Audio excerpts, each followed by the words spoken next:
May the Mudich Weirn or the good spirits be with you now and always. Gaya, Gaya Wanju, Gaya Wanju Mudich, Budia, Konk Bill Dempsey, Gaya Wanju Wajak Nunga Buja, Walich Kulak Marawa, Nalakadich Nunga Mod, Ken Kadat Nija Buja, Nan Kadich Nunga Kubali Borankorie. Be brave, make change.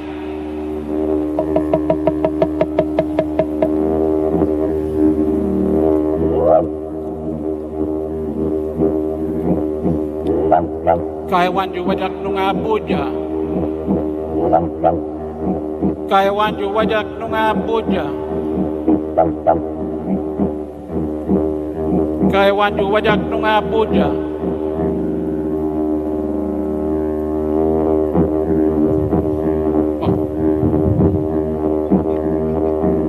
Kaya wanju wajak nunga puja.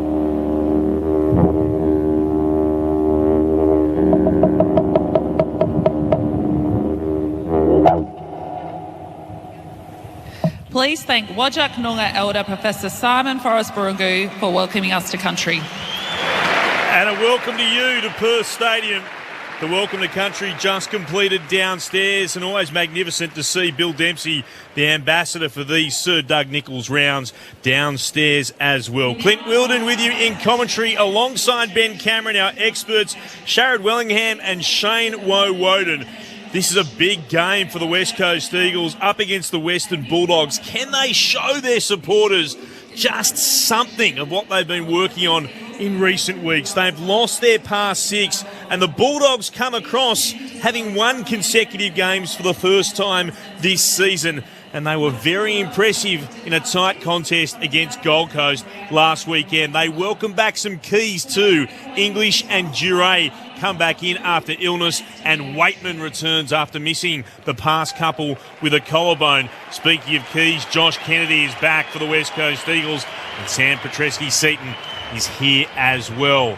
A lot of focus will also be on the likes of Aaron Norton. I reckon no one would have had more of a look at how you go about Aaron Norton's business than what we've seen from the media in recent weeks, with questions over how Sam Collins defended him. Would that have been a positive or a negative? Shane Woden and Sharad Wellingham. I reckon they might have thrown it up to try to put a bit of pressure back on the umpires, but everyone knows exactly how Aaron Norton plays now. Welcome to both of you. Yes, thanks, Clint. Great to be here. Exciting evening on a Saturday night. Great conditions for a wonderful game, hopefully ahead. And yes, he's a very good player, isn't he? And there was a little bit of speculation through the week with some commentary around it, but just defended really well. Just got to work through those things too, don't you, as a key forward? It's a big opportunity if West Coast can put him away, because they've only got really the one tall. Where resting ruck may be there at times, but good opportunity for West Coast defence to put him away and stop their only really probably key scoring source. Yeah, absolutely. As a tall. And the thing I love about Norton is his work rate.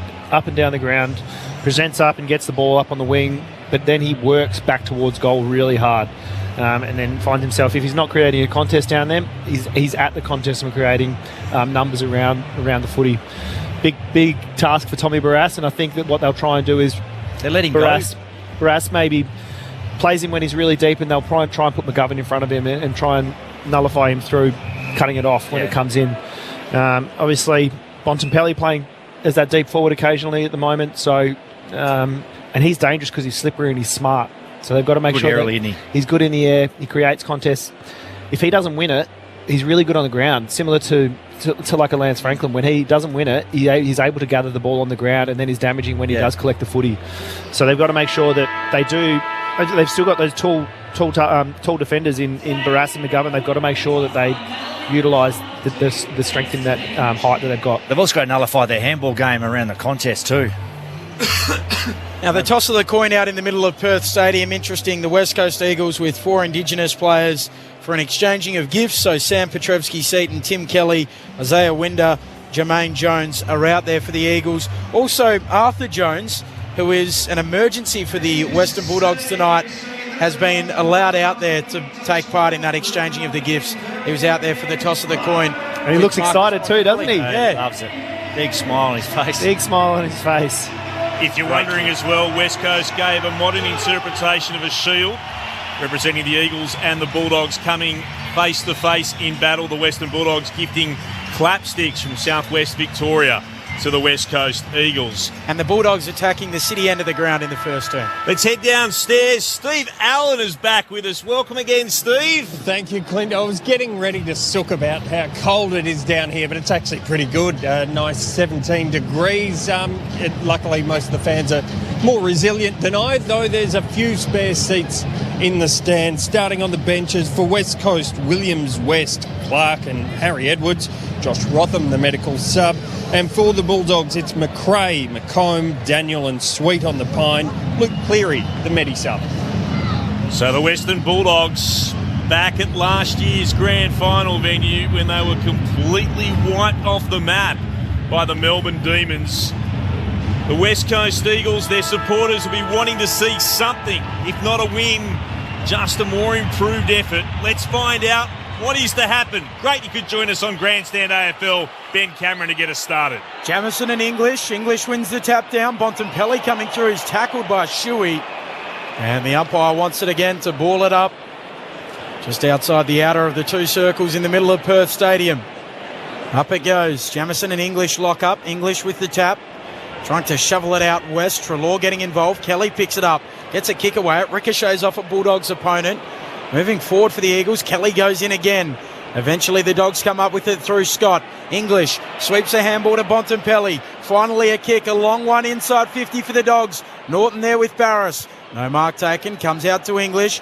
Handball away to Karmas. Jams it on the left boot. Snaps on goal. Misses the lot. Out of bounds on the full.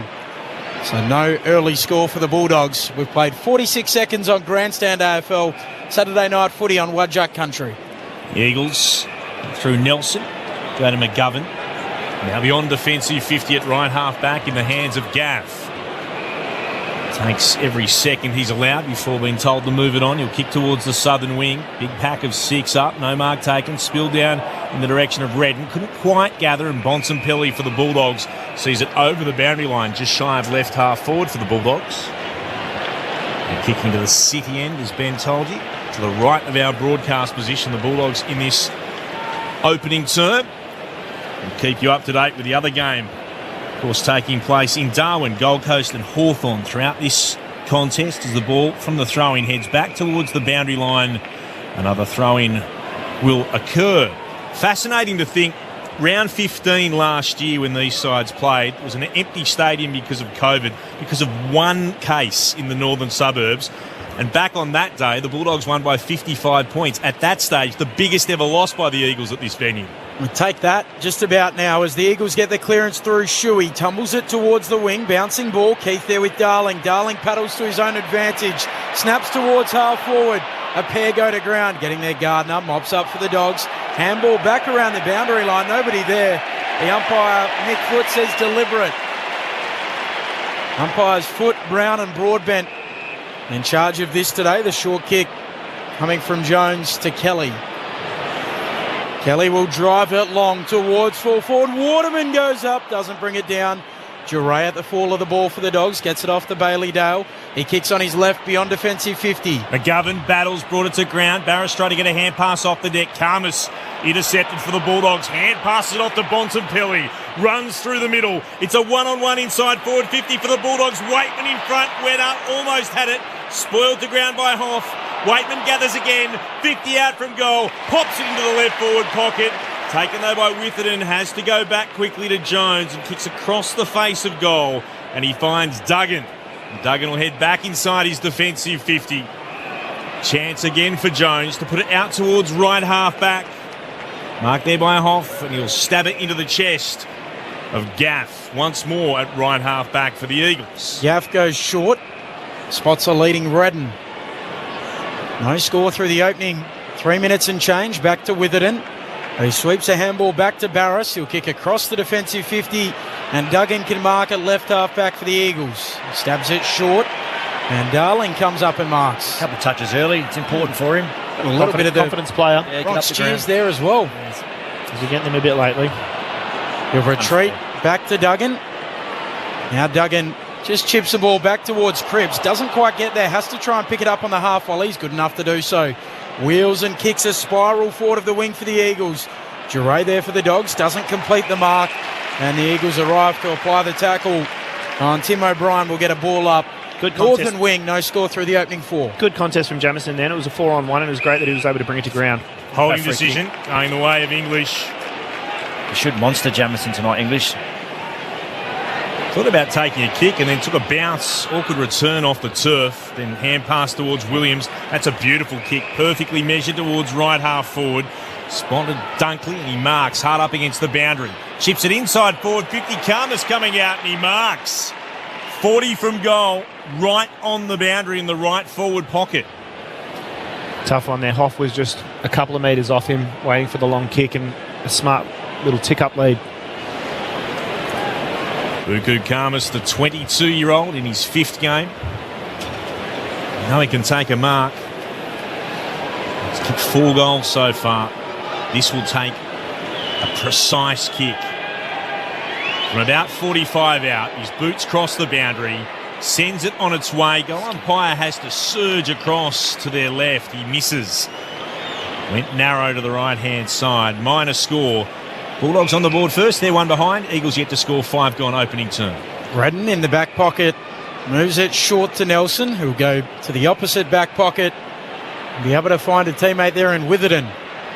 Now Witherden back to the defensive goal square and Nelson. A little slip. Now a little bit of indecision. Eventually he'll kick beyond the defensive arc and Redden is able to take it in front of Treloar. Bites off a dangerous kick into the middle. It's good for Cripps. Might open it up for the Eagles. He sends it out to the wing. Winder sweeps a handball forward. Waterman onto it to 45. Pulls the trigger on goal. Across the face. Darling's there to mark. Great slide by Jack Darling. Good work rate down Yeah, here. absolutely. He marks alongside the left-hand behind post in the left forward pocket. And they were genuine cheers too. They weren't the Bronxies. Great kick by Jack Redden. Take a risk. Well weighted. Hit a long 45 inside. Opens the game up. So from the left forward pocket, a right foot snap for Jack is good. A man in need of it and a team in need of it. The West Coast Eagles with a positive start. They're 1 straight 6. The Western Bulldogs 1 behind. We've played 6.5 in the opening term. Just looking at the replay now, Jack Darling was right behind Jack Redden when he took that mark, backward of the centre line. So for him to get that mark in the forward 50 is huge work rate. Put the foot down and went. They tested Tim O'Brien. Couldn't go with him. Couldn't go with him. For him to have that work rate means he's in a great mindset. Headspace, yeah. Catching waves. Not sure if Kicking Waterman. goals. Not sure if Waterman was trying to kick it to him, but it worked out in the end. That's sustained effort here. West Coast did this to Melbourne, in that first 10 minutes a couple of weeks ago, but obviously from then on it was a bit of a shamble. But can they sustain the effort here? Bounce of the footy. Rucks go at it, and English won it down and then soccers it away. Right against Williams, spilled out the side. English will pick it up as well off the deck and then go back to Dunkley for the Bulldogs. Moves it to Treloar. Treloar marking on his chest. Off a step, kicks towards right half forward. McComb slipped. A few players have slipped over tonight on the surface despite a lack of rain. McComb sends it into the right forward pocket, leading out to mark Bontempelli. Marks for the Bulldogs, no more than 25 metres out. It's a tight angle, though, from the right forward pocket. That's some exceptional, smart work there. So he worked behind the deepest West Coast defender there off the line and just zipped around him and just created a little bit of a mismatch. Not the greatest match-up, that one with Edwards. So Bontempelli, that's a shocking kick. It was always going right. It's missed by a good couple of metres to the right-hand side. Normally you'd expect better. 2 behinds for the Bulldogs. The Eagles 1 straight 6, 8 gone in the opening term. Grandstand AFL from Perth Stadium. Hearn chips it short to Witherden, who tiptoes the boundary and finds Barris. Barris moves it on short in turn to Redden. And busy early, Redden. Kicks short to Kelly. The Eagles 5 kicks to get 70 metres away from their defensive goal on the southern wing as Kelly kicks it straight into the man on the mark. Sweet doing well and will get a throw in. Just didn't give himself any room there at all. Don't mind it by West Coast early, just shifting the defence, owning the ball. forcing Western Bulldogs to defend. Bailey J. Williams in the ruck, opposed to Tim English. We've got 2 Bailey Williams out there tonight. Duggan gets the clearance for the Eagles, kicks it around the southern wing. McRae onto the footy, loses it. Kelly steals it, gives it off to Clark. Kicks the Eagles inside, attacking 50. Bouncing ball. Kennedy and Gardner. Kennedy eventually gathers, slithers away. Handball to Cripps. Cripps with the centering ball towards full forward. Gaff's down there. Can't take the mark. There's a holding free kick. And it'll go to McComb. He'll get it at fullback for the Dogs. The Eagles 1 straight 6, the Bulldogs 2 behinds. Bulldogs beyond their defensive 50. Dunkley right on the fingertips at full stretch. He was able to mark it right half back with the logos painted on the ground. Fires the hand pass to Dale. Kicks the Bulldogs down the line. It was hit low, flat and hard. Marked well, because it was almost going past him by McComb. Now, just for those playing along at home, Jack Darling slipped over twice now, so they might have to think about changing his boots. Kicks towards right half forward. Good mark up there. McGovern, defensively for West Coast, goes back across half back. It's with Hoff. Steers the ball into Cripps in the centre square. Hand pass to Williams of the Eagles. Hand pass again to Barris. Short kick finds Waterman. He's at right half back. He'll go back to Barris. He's the furthest man back for the Eagles at centre half back. Barris kicks into the middle of the ground and Redden marks right on the centre line. Looks inside 50, a low ball for Cripps. It goes through his hands at the back, Gaff. Handball away, gives it to Cripps. It goes short to Kennedy. And Kennedy marks not the required 15. Tries to go with the miracle left foot check side from 40. And it goes out of bounds on the full predictably. Had to snap that rather than banana, didn't he? So Caleb Daniel to get it back in the right back pocket. And moves it on quickly to Bailey Dale, not the required 15. So Daly forced to move it on again to O'Brien. That's a thumping kick and a perfect one. Beyond defensive 50 to Scott. Sweeps it to Edwards, who bounces once, then twice on the southern wing. Richards rather kicks inside forward 50. That is Edwards, who takes the defensive mark for the West Coast Eagles. Moves it short again to West. West for West Coast at right half back. Pauses for a moment. Sends it down the southern side of the ground. He wanted Clark. Read it well, leapt in the air. Scott went to ground. Took the mark, Clark. He's just forward of the logo. Southern side of Perth Stadium. The kick's into the right forward pocket. He wants Kennedy. Going up Gardner. Spoiled it down. It spilled to Dale. He'll look to switch play. Waiting underneath. The mark taken down there by Sweets. He's got it for the Bulldogs between centre half back and right half back. And he'll chip towards the boundary line at right half back to Daniel, who marks. That's the long and short of it. Those two combining. Jordan Sweet from the North Adelaide Roosters in the SANFL gives it to Caleb Daniel, another South Australian, a bullet-like pass to another in Bailey Williams for the Dogs. Kicks forward of the wing. Norton trying to take the mark. Can't. Soccers it out of the air. Finds a target there in McNeil, who's a little bereft of where to go. Goes back inside 50. Looking for Norton. Out the back it goes. Trying to track it. Scott slaps it back cleverly to Norton, who pops it through.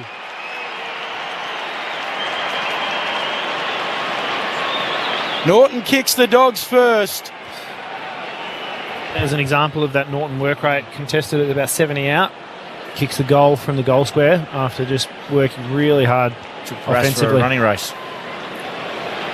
Western Bulldogs 1-8. The Eagles 1 straight 6 through 12 and a half minutes in the opening term. If he keeps doing that, he'll blow the defenders up. Absolutely. Just Brass and McGovern rely heavily on their smarts and zoning off. So I reckon, I think you've got to let Norton go. Outside 70, 80, let him go, take the marks up the field, but... Because then he's got no one to kick it to. Yeah. Well, this is of some concern because Norton is heading down into the rooms. Trainer alongside him, so we'll get Steve to let us know what's happening. The Bulldogs get the clearance. McRae will kick inside the attacking 50. Nicely marked by McNeil. 49 out from goal, 45-degree angle to the right. Can they kick 2 in a matter of a minute? Libba's deft touch in the centre there. Didn't take possession. Just a little knock on. Yeah, won't get quarter for that. But just footy IQ, understanding and awareness of where your teammates are. A little tap. Gets McRae on the outside. In he comes. McNeil from 50. We're right behind the kick. It's on its way. It doesn't deviate. It's through for a goal. Lachlan McNeil gives the Bulldogs their second, and they're out to a handy lead at the 14-minute mark. Their score is 14 points, 2-2-14. The Eagles won straight 6 on Grandstand AFL. The latest start up in Darwin. The Gold Coast Suns and the Hawks, one behind a piece, 6 minutes gone there. Really important here for West Coast. That's 2 quick ones. Now this centre bounce here, pivotal. They get a restart or a clearance themselves. Not winning the territory battle at the moment. West Coast Eagles have only won 2 of their last 24 quarters, which is 2 quarters in 6 matches of footy if you can't do the math. It's not a very good record. Not at all. That goes without saying, really, doesn't it? Back in the middle, Sweet slaps it down. West onto the footy for the Eagles. He's gang tackled. And we'll try again in the middle. What's almost worse is they've won 7 quarters for the entire season. Sweet and Jamison. Clearing kick by Shuey towards half forward. Jure going after it for the Dogs. Flicks out a handball towards Daniel. Very swift. And now Daniel kicks the Dogs towards the wing. Coming through Nelson. Bodies going everywhere. There's a free kick. It'll go the way of the Eagles. There's an Eagle down as well. Shuey looks worse for wear. Cleaned up head on. Copped a little ear massage for his troubles. It's just what he needs, Luke Shuey. The free kick to be taken by Jackson Nelson. It goes back to Witherden. Defensive point of the square. The Western Bulldogs leading by 8 points. Witherden kicks laterally to Nelson, just backward of halfway on the southern side. He stabs it short to Shuey and gets it back, Nelson. Nelson kicks towards right half forward. No one takes a mark. It spills down to Bontempelli. Shrugs one tackle, but a hand pass away. Spilled down in the direction of Clark, who was tackled immediately by McComb. Umpire says we'll ball it up. Or Hoff, rather, coming up from underneath all of those. Sweet with the more telling tap. Won it down for the Bulldogs. Trying to emerge it at Bontempelli. Jamison tackled him. Hand pass was back for the Dogs for Scott. Couldn't take it cleanly. Cripps picks it up. It's been held to him. Umpire says we'll ball it up. Right half forward for the Eagles. Dale's had it 5 times. Witherden 6 for West Coast as Sweet wins the tap down. Jamison picks it up, though, the opposite ruck. Can't dispose of it. Trying to shovel a hand pass out was Liberatore. It came to Clark, got it onto Kelly, went back by hand. Williams of the Dogs tries to pick it up, got it to Jure, then to Bontempelli. He was tackled. It spilled out the side to West for the Dogs, though. Comes again to Daniel, to Jure once more. Kicks down the southern wing and leaping up. That's a fine mark, McNeil. He has it and moves it on quickly inside the centre square. Chance for the Bulldogs to set something up as the kick comes from Jure towards right half forward, running by Dale. Dale sends it towards Karmas, and Karmas, couldn't quite take the mark. Witherden did well to spoil. The Eagles have to rush this through, surely. Tackled last line of defence is Jones. It's been held to him. We'll ball it up. He's under a lot of pressure there. He's got to realise he can rush the ball. Yeah, surely they just should have tapped it through West Coast. They survived. Great forward pressure from the Western Bulldogs. So the umpire puts it aloft alongside the goal square, holding free kick. It's going the way of the Dogs. Dunkley to get it. Waste no time. The umpire wants to bring him back anyway. So Dunkley will have it. He'll be set on about a 30-degree angle, but the mark's set about 7 metres out from goal. Jeez, they picked that one early. Dunkley bends around and bends it through. Was it not much there, was it? I didn't see it. I didn't see it. Witherden had his head in his hands. So Dunkley is able to snap the Western Bulldogs third. They're 3-2-20. The West Coast Eagles 1 straight 6. A 14-point advantage at the 18-minute mark of the first term. Oh, he's the ruckman. Oh, He's the nominated ruck. yeah. And the West Coast, Connor West, has gone and blocked his run. Yeah. Yeah, it's a little bit of a unfortunate. Let's go down. Up. Let's go down to Steve Allen on the boundary. Well, the good news for Doggies fans is Aaron Norton has emerged from the rooms. Bit of strapping on the right knee, but it doesn't seem to be anything wrong with him at the moment. No one more focused on the race than Luke Cleary, but he's right for the moment. English wins the tap down for the Bulldogs. It's spilled to Kelly, got it to Shuey, kicks inside 450. Darling marks! 48 out from goal, 45-degree angle to the right. It's a good mark on Keith. strong contested, held his space really well, and one of those ones where you just hold him off and last second get your arms up. Could it be a night for Jack? Kick will be travelling about 50. Already with one tonight. Slow, deliberate approach. The Eagles could do with this. Darling from 49 out. Kicks on its way. The reaction will tell the story. Greg Clark runs to him, and so too to another 5 or 6 Eagles, including Josh Kennedy. They all give him a pat on the head. He's got 2. Could Jack be back? 3-2-20 the Western Bulldogs. 2 straight 12 the Eagles. 19 gone in the first. He looks focused and determined, doesn't he? He looks like he's got a steely resolve in his eyes. Absolutely. And what people got to understand too, that the amount of pre-season he missed competitively takes a long time to build that up. Yeah, but that was his choice. Yeah, absolutely. I'm not saying that, but when you do, at this level, when you do miss this, out, no doubt, that much it's impacted his form, hasn't it? He looks like a guy who's missed 8 weeks. Yeah, it does. And it takes time to build a year. So his form might be in the back half. In the middle, English slaps it down to Liberatore. Out of the middle he goes, chips it inside 50. Dunkley marks 45 metres out, directly in front. Beautiful kick. Yeah, Brady Hoff probably got focused too much on his opponent rather than the ball, and may have come forward to take that mark. But just a really smart space. Yeah, it was. Notice where the space was for Dunkley to run into, and just didn't blaze away, just weighted it really nicely.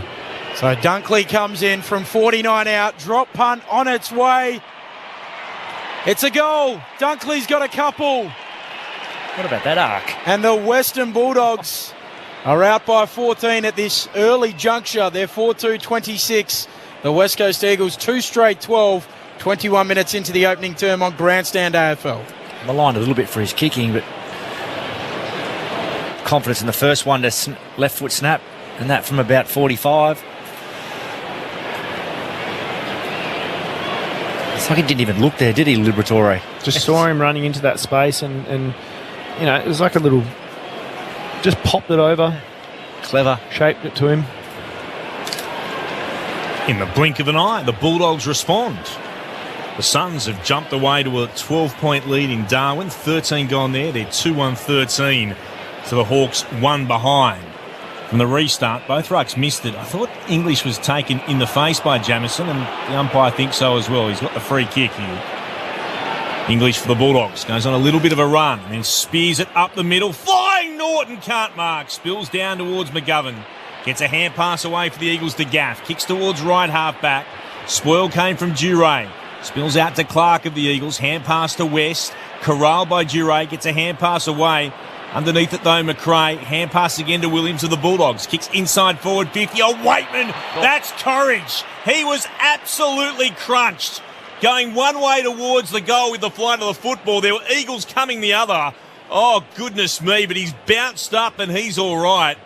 But that was a solid bit of contact. Players went crashing to the ground, and Waitman can shoot on goal from 40 out. It's a 45-degree angle to the left.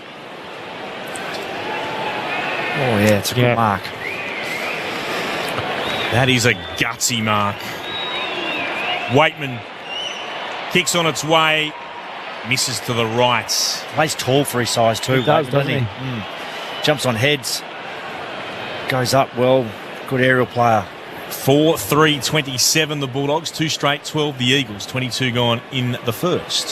So McGovern with the kick-in duties, just ambles to the pocket, takes a bounce, runs his measure and kicks as long as he can right to neutral territory on the southern wing.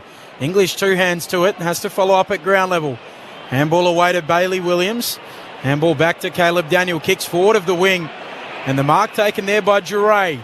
Now he kicks on the left, inside 50. Norton to run at the footy. Gets there late. Doesn't get the jukes up in time. Gets the handball back from Liberatore. Now Dunkley. Handball to Karmas. Karmas bundled over. He'll get a free kick too. No, it'll go the Eagles' way. So the Eagles to get it. Is that a throw? At right half back, seemingly. So Greg Clark with a free kick for the Eagles. The Dogs leading by 15 points, 23 minutes into this first term grandstand AFL. Clint Wilden, Ben Cameron, Sharab Wellingham and Shane Woden. Balls towards the southern wing and a mark taken by Keith amongst all of that. Long kick from Clark. Keith steps back, standing just forward of left half back for the Bulldogs in their white away jumpers tonight. The Eagles in their traditional Indigenous jumper from the last 2 seasons. The kick is towards left half forward. Treloar tried to soccer it off the ground. McGovern looked to dive on it. Treloar won it though. Hand pass straight into traffic. Ball still there to be won. Dogs are able to just knock it forward inside attacking 50. Dunkley couldn't gather. Spilled away from the Eagles once more and then went up into the air to Gaff. Went back by hand, intercepted by Williams of the Dogs. They'll kick inside the attacking 50, but down the throat of Jamison. Not what Duray was hoping for, and Jamison has the ball in the right back pocket for West Coast. 4-3-27 the Bulldogs, 2 straight 12 the Eagles, 24 gone in the first. Jamison floats it towards the wing. Big marking contest going up. Duray had a lot of it. Mark not paid. Comes out of the side and eventually over. We'll get a throw in neutral territory southern wing. A couple of times now, Jamison set up really well behind the ball and intercepted. Luke Shuey waiting to come back on. Looks a little worse for wear. English and Jamison again. English works his way to the front, tries to lay it down in front. McRae onto the footy. Handball over his head, perfect for Liberatore to West. Now Bailey Williams running by for the Dogs. Handball away towards Duray. Sweeps it to Daniel in the middle of the ground. Usually a good kick. Looks for Norton. Finds him. Great hands from the contest. Norton just judged it better than the rest. And he marks 30 metres out directly in front. Have a look at what Waitman does here in front. Yeah, I know. I thought it was a little bit sketchy. Yeah, just working Barris out from having any impact on the marking contest. He's done well. He's got away with it. It's very clever. He's kind of jumped into him, but he's made it look like he was having a legitimate... Bjorn Borg lookalike, headband on, and the finish to match. Norton's got a couple. The Dogs have 5 opening term majors. They're 5-3-33. The West Coast Eagles 2 straight 12. A 21-point advantage. 26 minutes into the first. Sharad Wellingham, Shane Woden. It is the old school headband for tennis, isn't it? With the hair too. Yeah. I still reckon it's very, very John McEnroe. Yeah. You can take your pick. Even Barras, though. Barras overcooked that. Got under it, didn't he? Yeah. I think he's gone to attack it and mark it. Just carried. Yeah, Norton's worked him under it a little bit. But the shape from from the Western Bulldogs from that stoppage. 3 handballs. Yeah, Jack McRae's hands to use the pivot and go forward, which then creates your lateral, and out they go. It was just elite. They've worked that really well, the Bulldogs. Got a very useful lead as English wins it down. Socket out of the middle, up into the air towards left half forward. Trying to work their Hoff off the ground. His hand passes straight to Bailey Williams of the Bulldogs. Tackled by Duggan. Ball's still there to be won. More players go to stand around the contest. Ball up will be the call from the umpire. Suns lead is 12 points over the Hawks. 13 gone in the first term in Darwin. English wins it down against Jamison for the Bulldogs. Bailey Williams of the Dogs over the top. Tapped it out to Bontempelli. Tries to gather. Somehow manufactures a disposal forward. English look to tap it along the line. McComb can't get there before it's over the boundary line for a throw-in. So still at left half forward for the Dogs. Interesting stoppage set up it forward of the ball for Western Bulldogs all night at centre bounce and stoppage around the ground, just lining out. And every West Coast Eagle defender playing back shoulder. So this generally gives you 2 sides to work into. English front position, wins it down to Treloar, left half forward, pops a hand pass short. It comes to Dunkley, to Treloar once more, to McComb, hands it over the top, McNeil, hand pass again to Treloar, kicked around the body. Oh, the ball bounces away from Bontempelli, but West is there, finds Duray. Hip, hip, Duray! He's kicked a beauty. What a finish. After some slick hand passing, that's as good a team goal as you'd want to see. Almost unstoppable, and even when Bontempelli got the awkward bounce, they could still find a way to get it onto Duray to kick the major. 6-3-39, 2 straight swirled the Eagles. The Bulldogs leaders 27 points at the 29-minute mark of the first. Don't know what Winder was doing there. He's collapsed to the contest, had no impact. Left Jure out there holding his width. Good handball by Riley West. Strong in that contest, Riley West. But the amazing bit of play was Adam Treloar, down that boundary line. We had probably a metre to work in 3 times and just managed to create the overlap every time. They're a great handball club, aren't they? They practice it so much. Perfect bounce back in the middle. English slaps it down. Going after the footy, Kelly tries the don't argue on English. The 2 former South Fremantle Bulldogs. Now he gives it off to Nelson. Short kick to Redden, just forward of the logo. On the southern side of the ground. Kicks inside, attacking 50. Darling right at the elbow of 50 in the boundary line. Takes a nice mark. Now he looks to centre it towards full forward. Kennedy a run and jump. Over the back of the pack it goes. Gaff trying to get onto it. Suckers it home.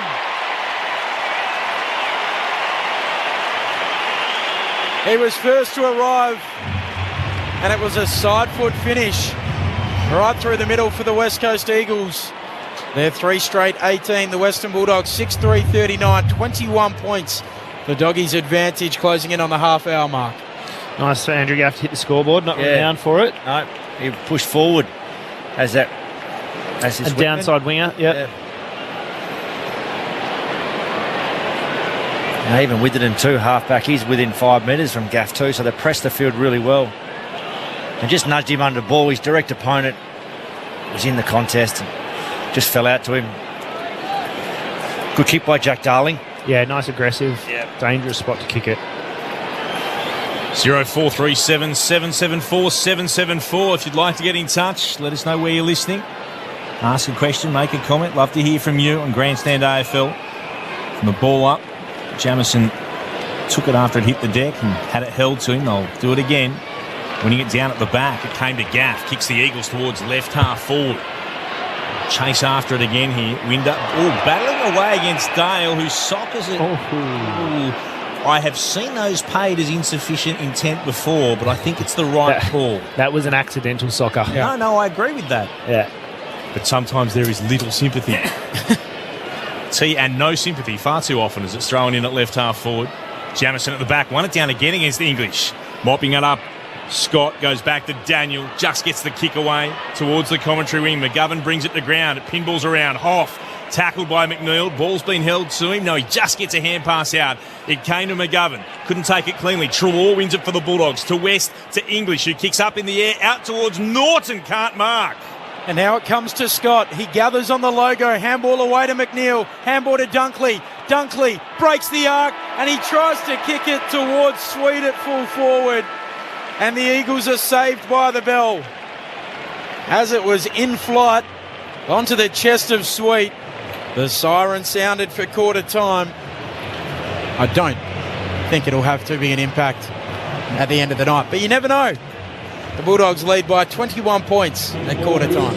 Having a look at the goal kickers for the Bulldogs, 2 to Norton, 2 to Dunkley, and singles to Jure and to McNeil. While for the West Coast Eagles, Jack Darling's got a couple and Andrew Gaff with a goal as well. 6-3-39 the Bulldogs. The Eagles are 3 straight 18. Quarter time at Perth Stadium. Wherever you're listening on ABC Radio and ABC Sport Digital, this is Grandstand AFL.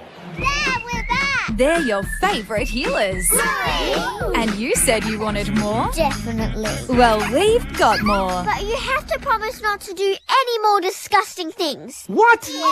More mischief. Make up your mind! More games. What does this button do? And maybe just a few more disgusting things. Dad! What? This is outrageous. Brand new Bluey. Yes! Stream from Monday, June 13 on ABC iView. Bluey!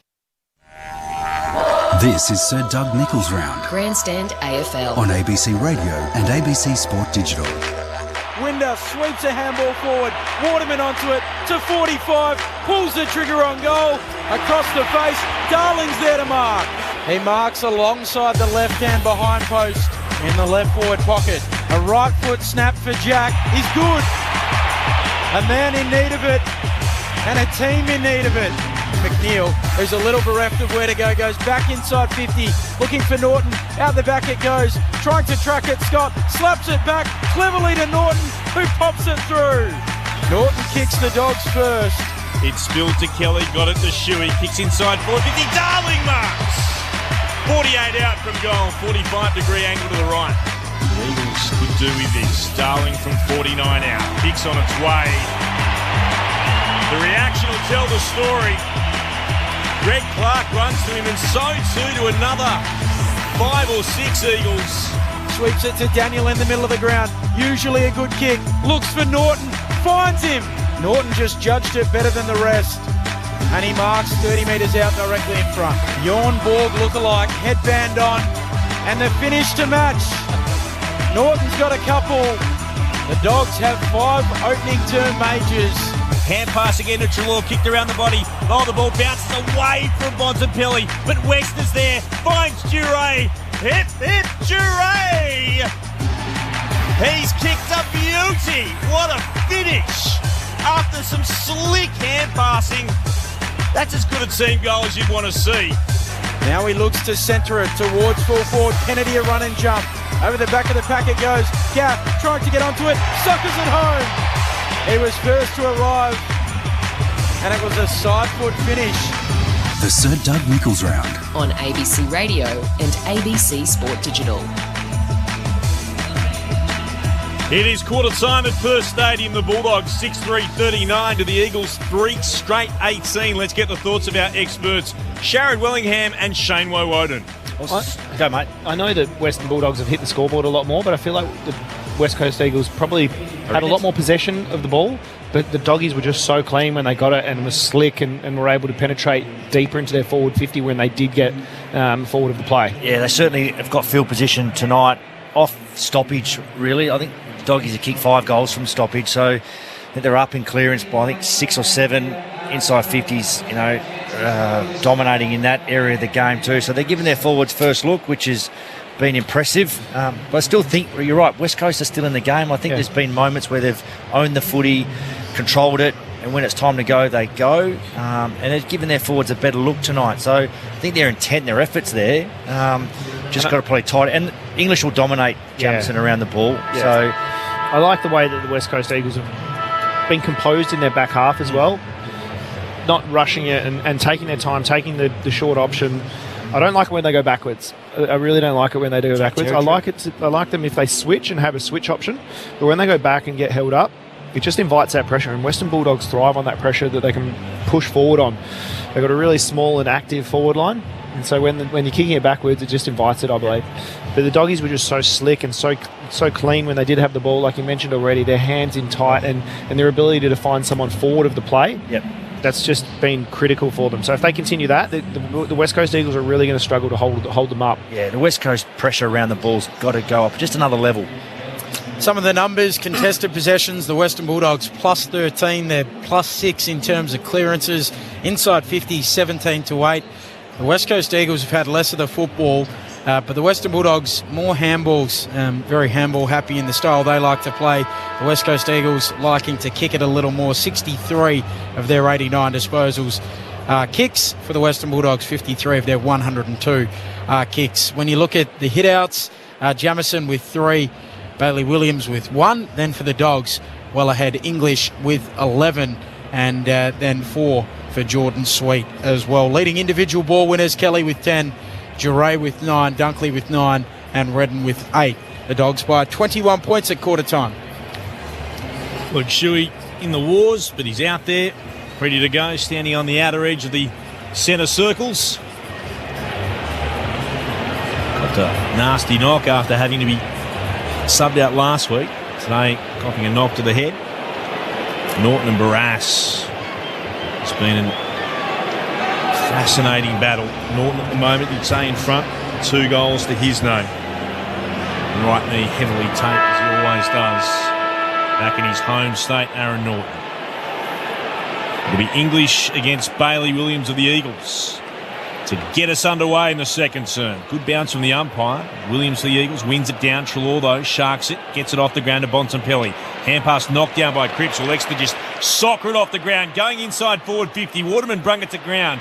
Clever little tap over his shoulder to Gaff. Worked it on to Kelly. From right half forward, kicks into the right forward pocket. Good spoil from the Bulldogs.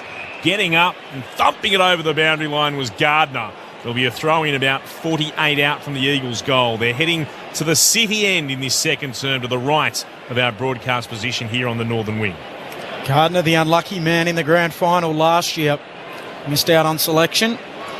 Umpire spins it back in. Bailey Williams from the Eagles brings it down. Picking it up is Bailey Williams from the Dogs. He kicks towards the wing. Norton coming up. Hands to it, doesn't take the mark. Jones carries it towards the line and eventually out will get a throw in. West Coast Eagles have not won a second quarter this year. Zip 10. Oh, wow. Can they change that here? They're down by 21 points. As they were at quarter time. Bailey Williams from the Eagles paddles it to his own advantage out of the ruck. Handball to Gaff. Handball to Shuey. Handball to Hoff. Little fumble. Look out, Norton's coming. Norton bends over, tries to pick up the foot. He can't. Hoff goes in again. Eventually, Shuey does. Shovels out a handball to Redden. Now to Jones. Redden to Jones. Kicks towards right half forward. It bounces over the top of Cripps. He can't track it in before it's over the boundary line. Got to hit those. Got to hit them. You've got to take that Hoff in the middle. Just got to take that because it just opens up the whole forward line. Throwing it right half forward for West Coast. Trail by 21, as Ben said. It's put back in. Bailey J taps it down for the Eagles. Spilled out to Treloar, to McRae, to Daniel. Spun away from his opponent. Chips it short to English. Marks just shy of centre wing for the Bulldogs. The hand pass is there for Bailey Williams of the Bulldogs. Runs onto it. Hand passes inboard to Liberatore. Hand pass to Treloar. Hand passes again to McRae. 50 out. Chips inside attacking. 50 West marks. That's damning on the West Coast midfield right there. Looked slow, didn't they? They put 20 metres on him within 3 seconds. No, even English. So Williams got caught ball watching. English just popped out the front, which started the chain. And they just pop and go from contest. It was a Bulldogs procession down the northern wing. Ball ending up in the hands of Riley West. Looking for his first of the season from 48 out. He kicks the goal. The Bulldogs have their 7. And they come from everywhere to celebrate with him. Riley West, just the 4th goal of what is now a 15-game career for the 21-year-olds. He puts the score out to the Bulldogs 7-3-45. The Eagles 3 straight 18. 3 gone in the second. It's a good player, Riley West. He's just done his apprenticeship. Probably been a bit unlucky in this midfield which has been strong for a very long time. That's a great finish too. Makes sense. He's at home in the West. 3 minutes into their second term, the Dogs by 27. How old would he have been when his dad retired? Would have been a teenager, probably. Teenager? Our late great mate Ken Judge once told West that he'd won the Brownlow medal because Shane Woden didn't play too well in the final round. 3 votes. Only for 2 votes. 2 votes. S.Y. Woden. I think they're still picking poor Westy up off the floor.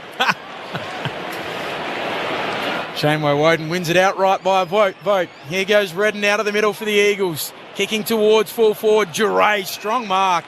Been very good tonight. He has, yes. Very good. Dual premiership player with the Hawks. I love that story too, Wowie. How many times have you been told it? Shanks the kick. It hits his teammate in the back. Now Gardner's under the pump. Gardner has to go back and get it. He's tackled. Spills out to Darling. Petrevsky-Seton. Handball to Kennedy. Misses. To the near side on the snap. Hit the fat part of the ball.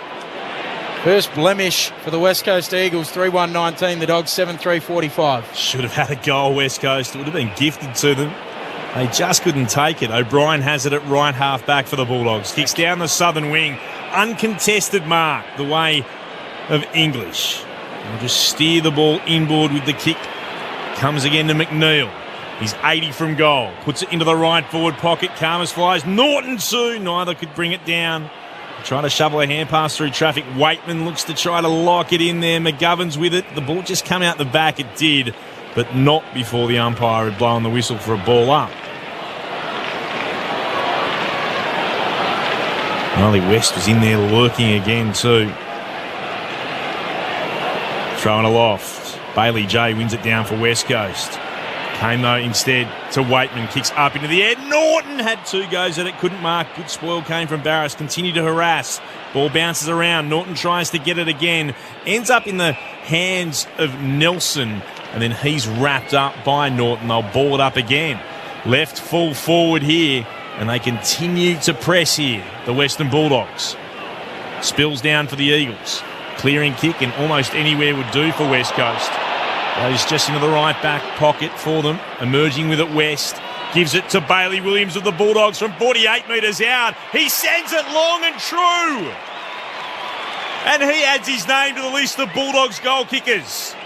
8-3-51 the Bulldogs. 3-1-19 the Eagles. 6 minutes gone in the second term on Grandstand AFL. Quick score check on the other game taking place in Darwin at the moment. 2 minutes gone in the second term there. The Suns lead the Hawks by 19, 4-4-28 to 139. Another really good piece by West there. Just his ability to create a contest against West. Yeah. But then butter up and get a nice, clean, quick handball off to Williams on the run. Just got up quick, didn't he? Extract the footy. As they're kicking tonight, the doggies.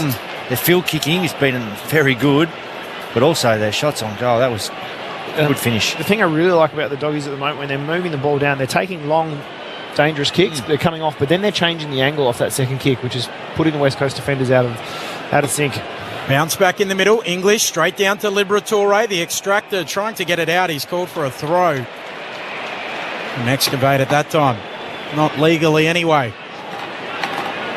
Kelly able to get him. Kelly will just run around.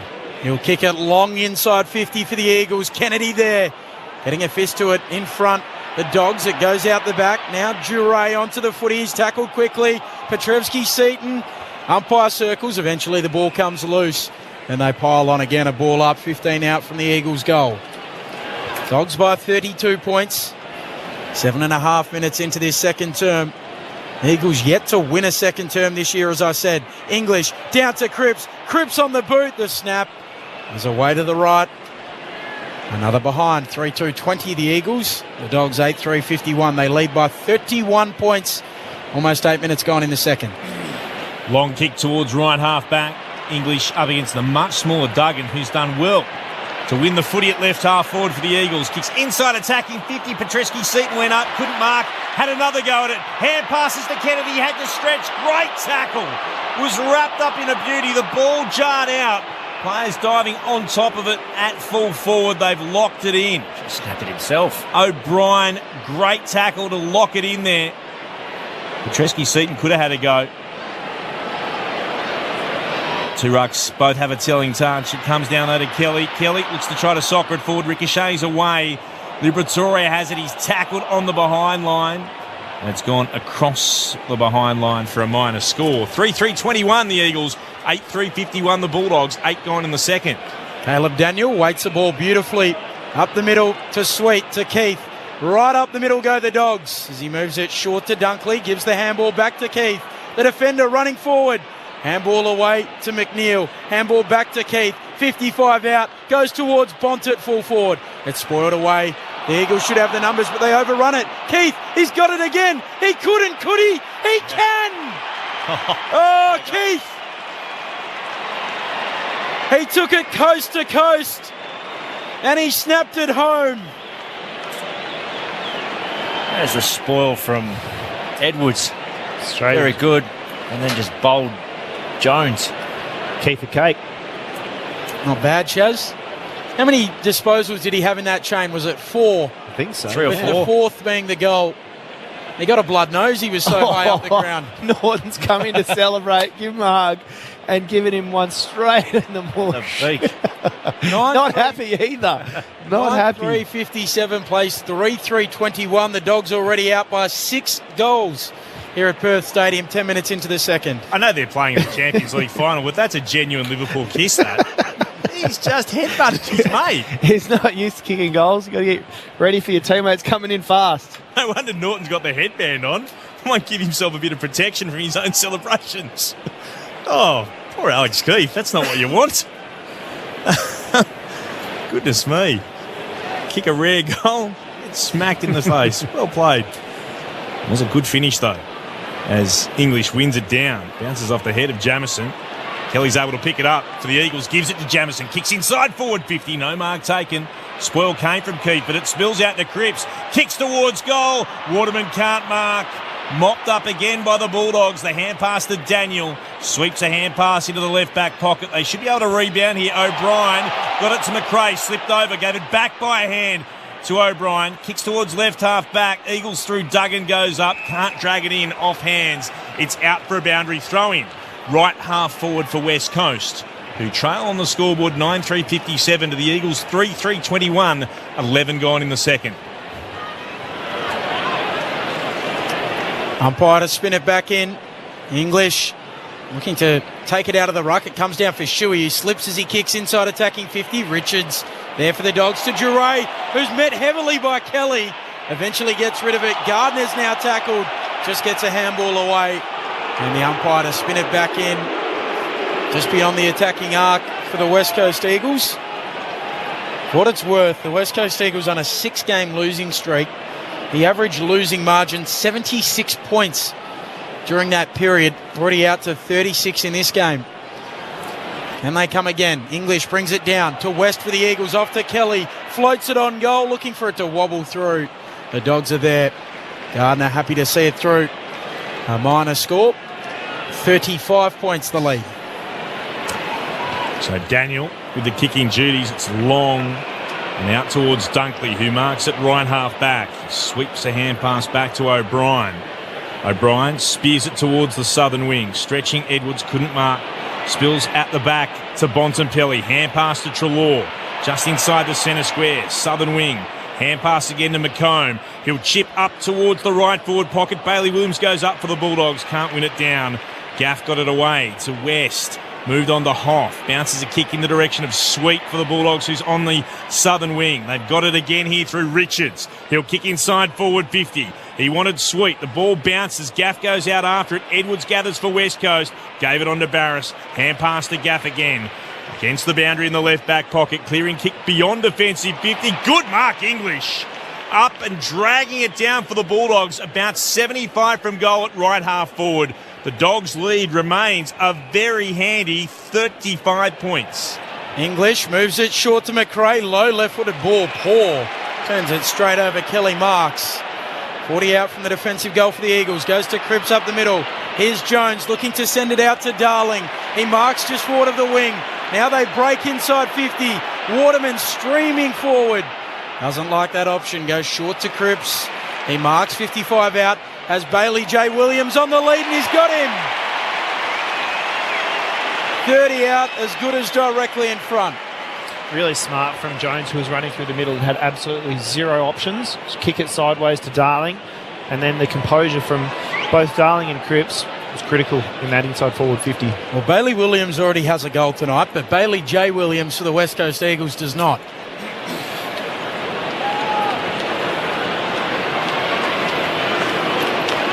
And 40 out, directly in front. A confident strike and a goal. The Eagles fourth. They cut the deficit back to 29 points. The Bulldogs 9-3-57, the Eagles 4-4-28.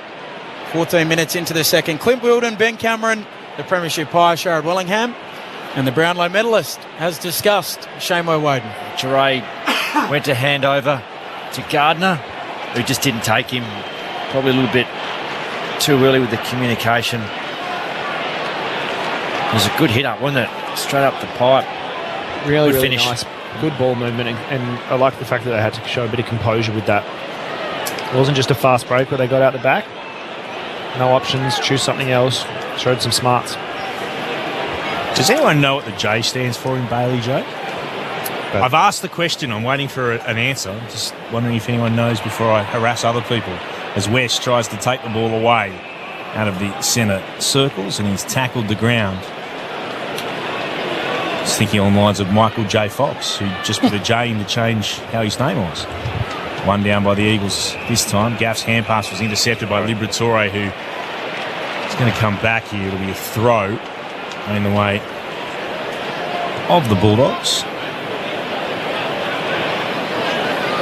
Eventually it comes to Scott, who'll take the free kick. McGovern is off the ground. He's getting some treatment from the doctor, which is of concern for West Coast, you'd imagine, as the kick's towards Duray, who sends it towards the attacking 50 at left half forward. It's marked by Dunkley of the Bulldogs.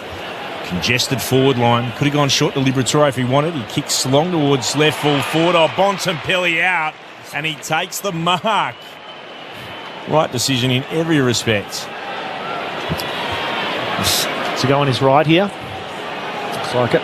It's whatever he likes from here. We've seen in the past, Marcus Bontempelli. He's kicked it on his left from nearly there. He has. On the move. Yeah. It was a great goal, that one. It was. He will go with the right, looking to curl it around. Oh, he's hit the left-hand goalposts. Good connection on it. Far away. Quite enough. 4-4-28 the Eagles, 9-4-58 the Bulldogs, 16 gone in the second. Short kick in to Shuey from Jones. It goes short again, Shuey to Redden. Redden a little unsure. He'll kick laterally back to Witherden, virtually at fullback.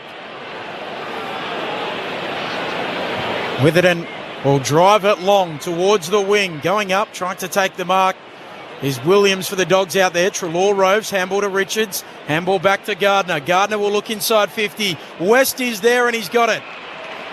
47 metres out. He'll stab it into the pocket, and Treloar a couple of metres in from the boundary line. It's off his line there. Might have stepped off his line. The umpire will give him the benefit of the doubt.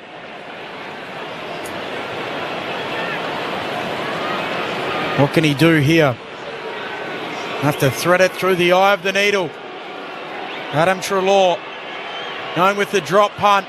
Yeah, it's a little narrow. It's very narrow. He's missed a lot out of bounds on the full. So the Eagles to get it back in the back pocket. Leading by an even 5 goals, the Western Bulldogs, 17 and a half into the second. Let's head downstairs. Steve Allen's got something for us. Steve. Look, Jeremy McGovern, he's taken his knee brace off. He didn't look too bothered, but all of a sudden, Josh Rotham has taken the jersey jacket off, and he looks like he's getting ready to come on. So that would be a real blow. Like for like. Still, with no disrespect to Rotham, losing McGovern. And McGovern.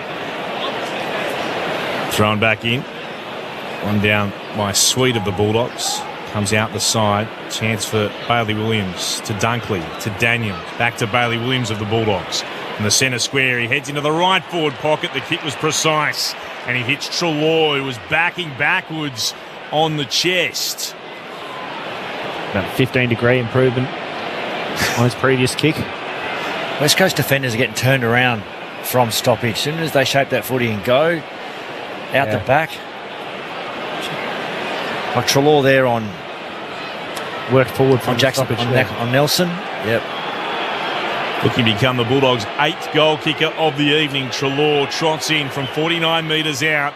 Kicks on its way. It's across the face. Misses to the left-hand side. A minor score, 9-5-59 to 4-4-28. That's the Bulldogs leading the Eagles, 19 gone in the second. I got a great text from one of our colleagues, which I'll get to in a moment.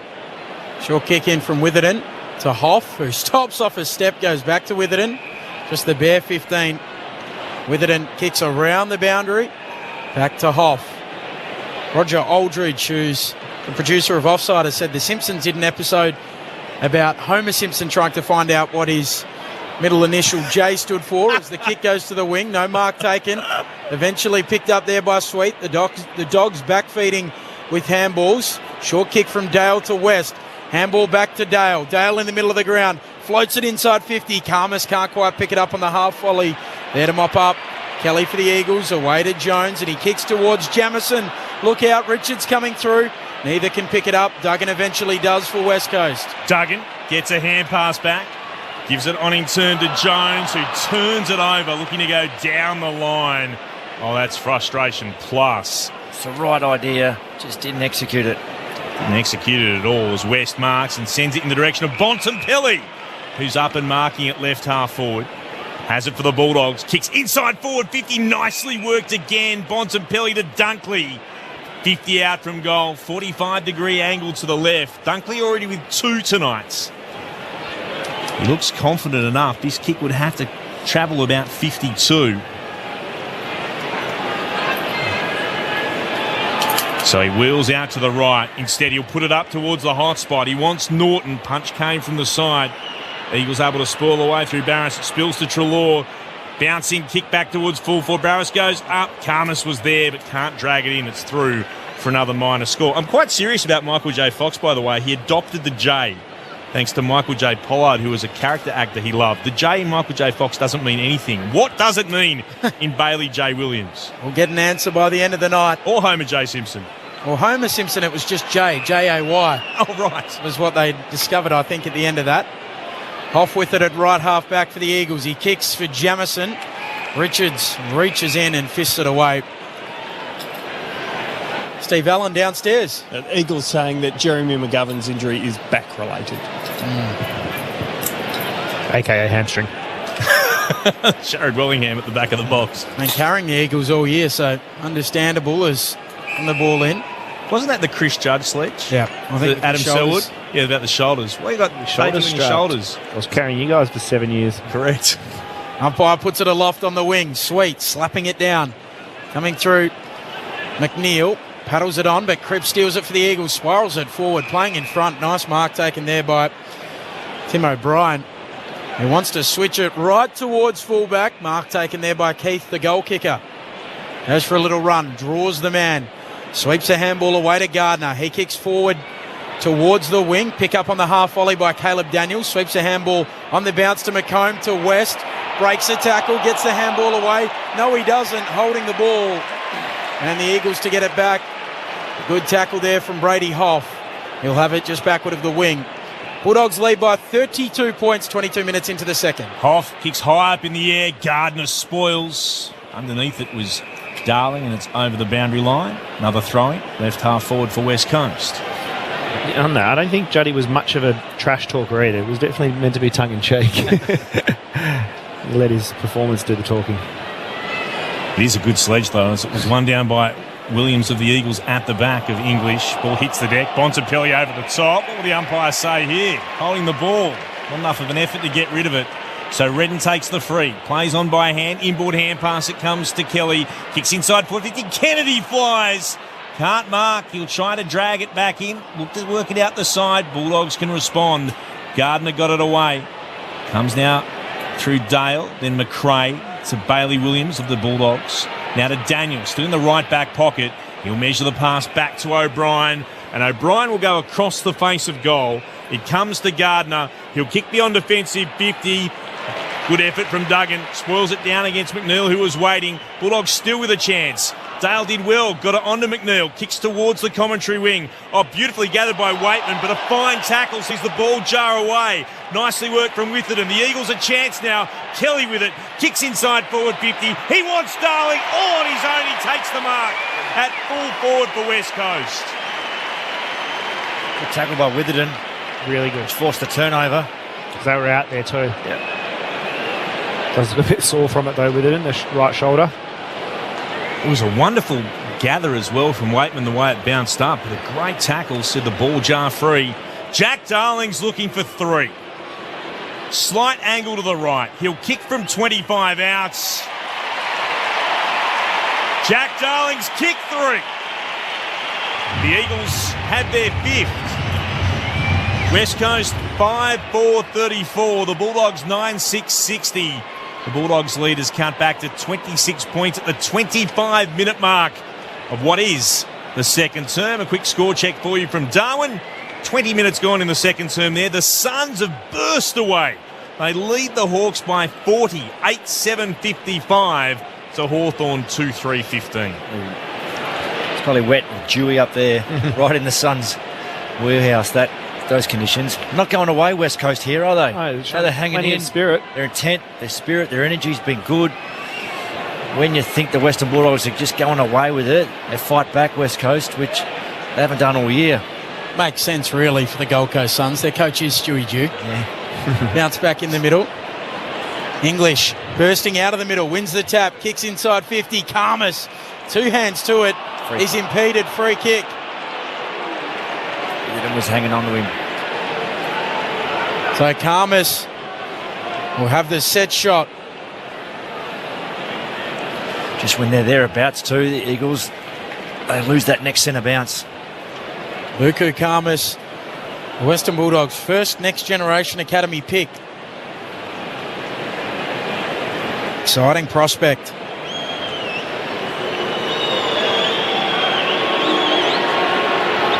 Past the attacking edge of the square. Now the 50-metre arc. Boot to ball from 45. On the left leg. He's missed. To the right-hand side. 27 points, the Bulldogs' advantage. 26 minutes travelled in the second. The Eagles are a chance of winning their first, second quarter this season here too. They are. Kick beyond defensive 50. What was the margin at quarter time, Ben? 21 points. So they only trail by 27. Goal and a behind could do it for them. It's the small wins, if you're wondering what we're talking about. Oh, not with that. There's Hoff. That's, well, ineffective at best. The clanger probably is a better description as he kicks the ball towards right half back from the back pocket, and he can only find the boundary line. Spinning it back in, the boundary umpire. Jamison did well to get a fingertip on it. Spills down though to West of the Bulldogs. Hands it back to McRae. Now to Dale. Will slipped over. Just got a hand pass away. Daniel. Oh, crunched. What a tackle coming through. Absolutely wrapped up by Shuey. The Eagles can't make any use of the footy though. It's now with Bontempelli. Hand passes to McRae. Got it on to Liberatore. It opens up now. Dale from long range sends it towards goal. Travels over the top of Karmas, who is in the goal square. It's a goal to Bailey Dale and another one for the Bulldogs. Dale just what is now his third goal of the season. And the Bulldogs lead is 10-7-67. The Eagles 5-4-34. 28 gone in the second term. It's critical from Luke Shaw. He lost his feet just here, just as you're attacking the footy. And Western Bulldogs were to sweep onto a loose ball. And away they went. But they bring it back through the corridor very well, the doggies, through hands. And then Libba knows who his support is. Where Bailey does a great kick. He's a penetrating kick, isn't he? Yeah. One of the best kicks in the AFL. I said that last week when he was taking a kick in and he turned it straight over. Yeah, you're Set right, shot mate. on goal. Very good kick. You weren't wrong. It was just... It was timing. It was almost the commentary curse at its finest from Ben. 8 individual goal kickers for the Dogs. English down to McRae. Eventually gets a handball away. Bontempelli going after it. Gaff coming in from the wing. Picks it up. Handball to Kelly. Handball to Nelson. Runs to the logo. Kicks towards half forward. Darling going after it. O'Brien there with him. Darling picks it up and handballs it out of bounds. We'll get a throw in. West Coast Eagles are going to go zip 11 in second terms this year. Might crunch the numbers at half time and see what the aggregate looks like in second terms for the Eagles this year. Won't be a pretty picture. English slaps it down. Shuey steals it onto the left. Running snap on goal is across the face. Can't bend it home. 10-7-67 the Dogs. The Eagles 5-5-35. 32 points the Bulldogs' advantage.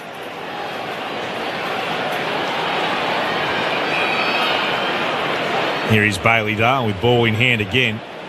Runs towards right fullback and spears the pass to Richards. Takes the mark hard up against the boundary. Was terrific last week against the Suns. Kicks towards the southern wing. Up and marking Dunkley. Strong grab against Rotham, who, as we heard from Steve downstairs, is on the ground for the injured McGovern. To Liberatore. Back to Dale. Kicks towards right half forward. On the bounce, taken by Norton. Got a hand pass in the direction of Williams for the Bulldogs. Couldn't take it cleanly. Daniel picked it up. Hand pass bounced off the shin of Norton. Then he gathers. He breaks one tackle. It's run down by Waterman. Great tackle, Jake Waterman, just as Norton looked like he was gearing up to have a shot from 49 out and pretty much straight in front. Waterman got him for West Coast, and he'll flare the ball out towards left half-back. A kick out to Rotham. Now Rotham goes back to Barris. He'll kick on his left to Witherden at fullback. Witherden will turn and kick it back to Barris. A shaggy here for Tom Barris as he stops, props, looks around, thinks, where on earth can I go now? So he'll just drive it long towards the wing, looking for Darling. And the siren sounds for half-time here at Perth Stadium. And the Western Bulldogs extend their quarter-time lead from 21 points to lead by 32 at the main break. So the goal kickers for the Western Bulldogs, as both teams head to their respective rooms. Aaron Norton's got a couple, and so too is Josh Dunkley. Riley West, Taylor Duray, Lachlan McNeil, Bailey Dale, Bailey Williams and Alex Keith, the other goals for the Western Bulldogs. While for the West Coast Eagles, Jack Darling has 3.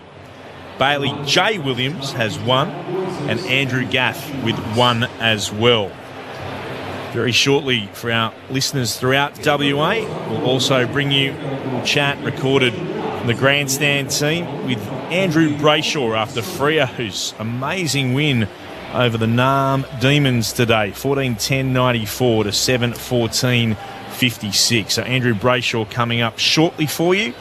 A little score check as well from Darwin. The Suns lead.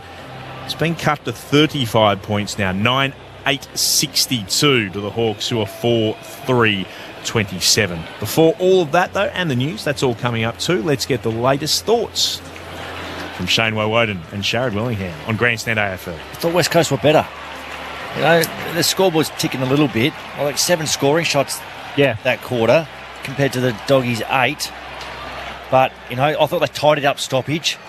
So, you know, I thought they got dominated in the first quarter there. So tidied that bit up. I thought Jamison was a bit more competitive than what Williams is when he goes in. They weren't able to transition from the stoppage, you mean? They stopped. Better from clearance. Yeah. Yeah, there's still a couple that quarter that Doggies got through with hands, but I don't think it was as effective as it was in the first two. Yeah, absolutely.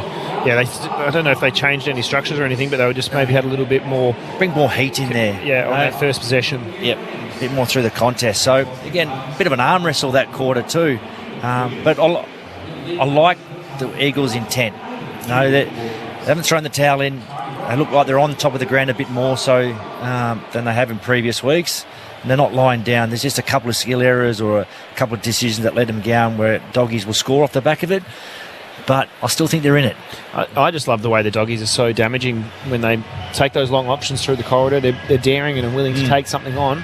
But then, like I mentioned through the quarter, then when they do get that inside 45, it's a long one, and then they change your angles off that second possession off it, which makes it really hard to set up as a defender behind that because you don't know, there's no flow of that play coming straight down the ground.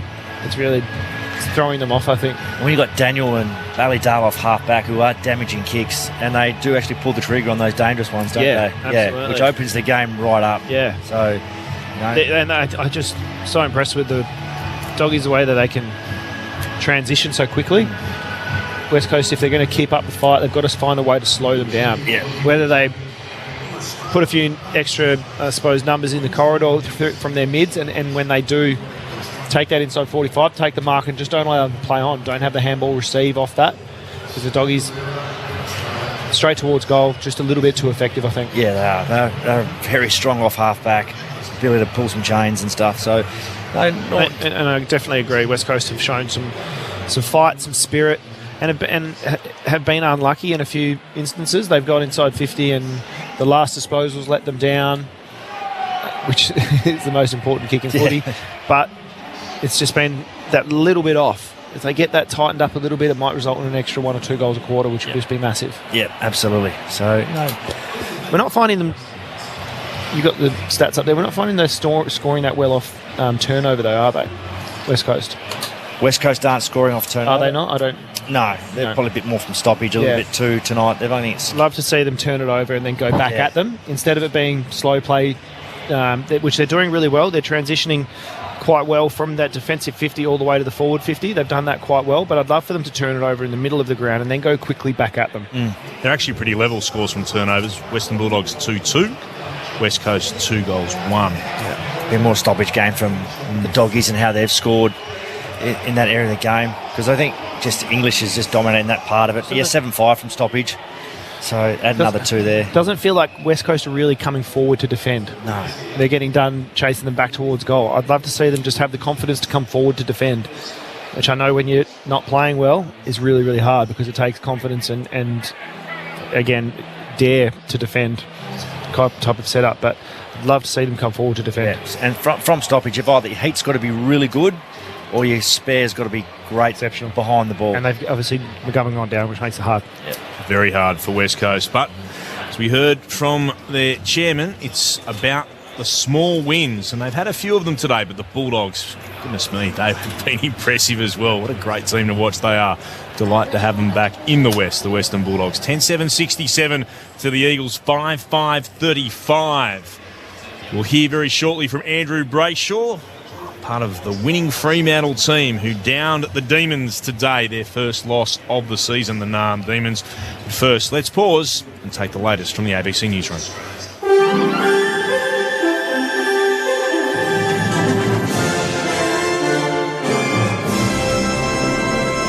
ABC News with Satyam Weinstein. The Prime Minister Anthony Albanese has offered his condolences to the family of an Australian man killed in Ukraine. Relatives of 47-year-old Michael O'Neill say he was killed while providing humanitarian aid in Ukraine's war effort against Russia.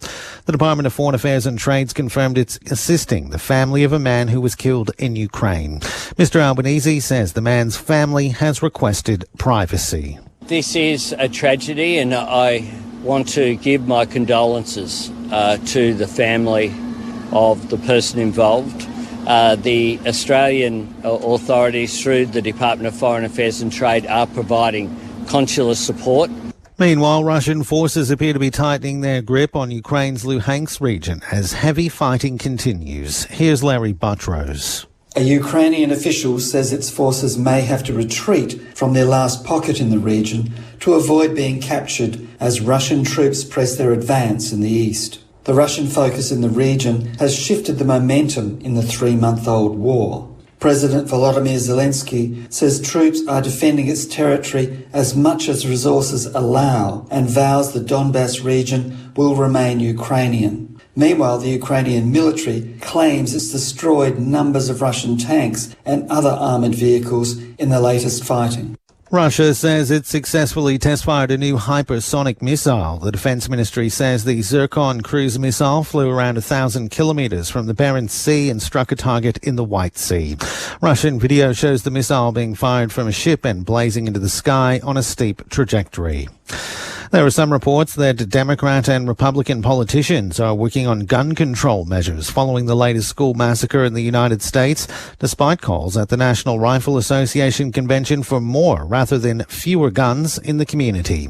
Here's the BBC's David Willis. A small group of Democrat and Republican senators are trying to reach a compromise in some way over new gun laws here, and they're planning to spend Monday's Memorial Day recess thrashing out a number of different options, including so-called federal red flag laws that would enable officials here to confiscate firearms from those that are deemed potentially dangerous or mentally unstable. But not even the most optimistic Democrats are holding their breath. The Greens say the federal election outcome shows the Australian public wants stronger action on climate change.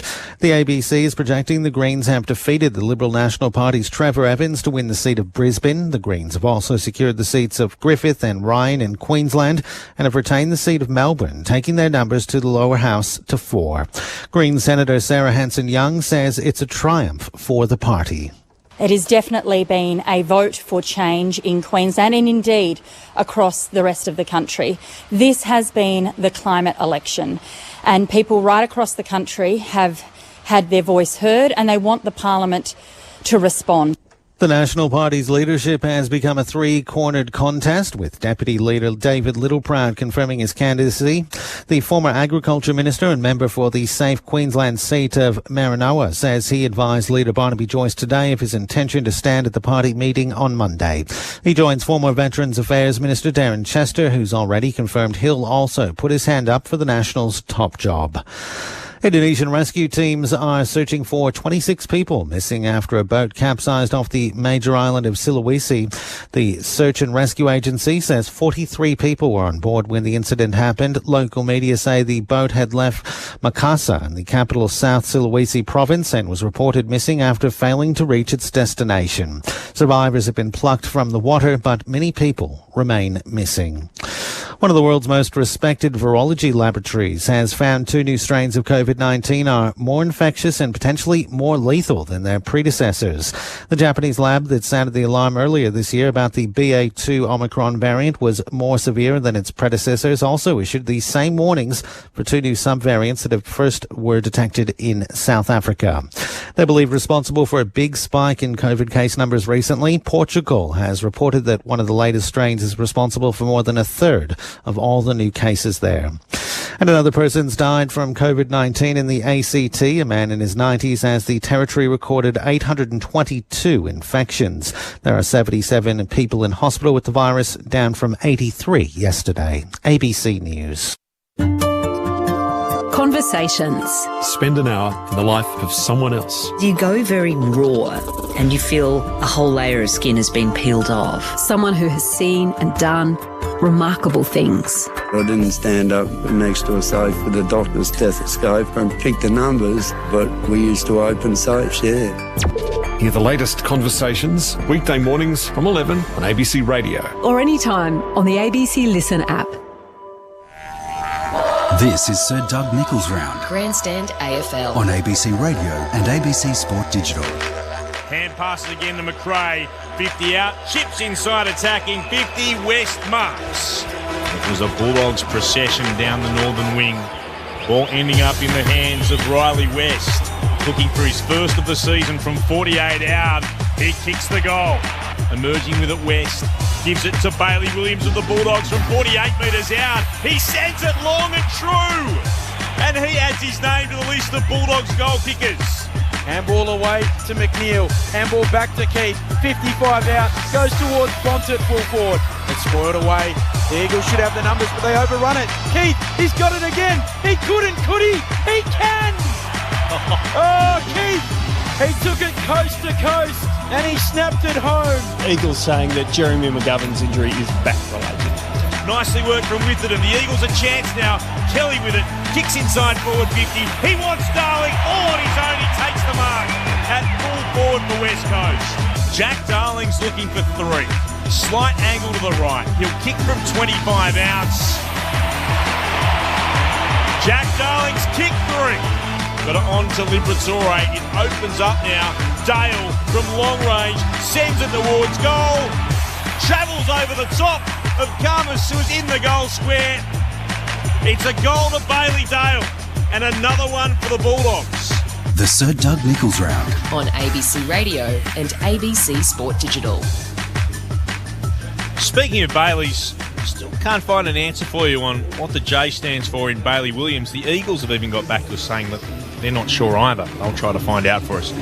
If you know, if you're listening, if you are that passionate Eagles fan that knows all this stuff, let us know. 0437 774 774. Or is it just like a Michael J. Fox thing, just to separate him from Bailey Williams, who plays for the Western Bulldogs? Rick Ensley from Margaret River. Good to have you with us, Rick. Haven't heard from you for ages. Apologies for not texting, Rick says. Gardening at night, headlamp fired up, Freo Banks a good win. What could be better than listening to Grandstand? Thanks very much, Rick. If you'd like to get in touch, let us know where you're listening. Please do so. 0437 774 774. Speaking of that Fremantle win, 38 points to the good over the Narm Demons. They ended the Demons' winning start to the season. And after the game, one of our own, Kes Harrington, Karen Peterson, I should say, headed downstairs and caught up with Andrew Brayshaw and began by asking his emotions on the win post-game. Yeah, just stoked. I mean, we had 2 really tough losses the last 2 weeks and we've been really slammed in the media, so to come up against a side that's gone undefeated the first 10 rounds, it's and to be down at half-time, I think it's a real testament to the boys, and very happy.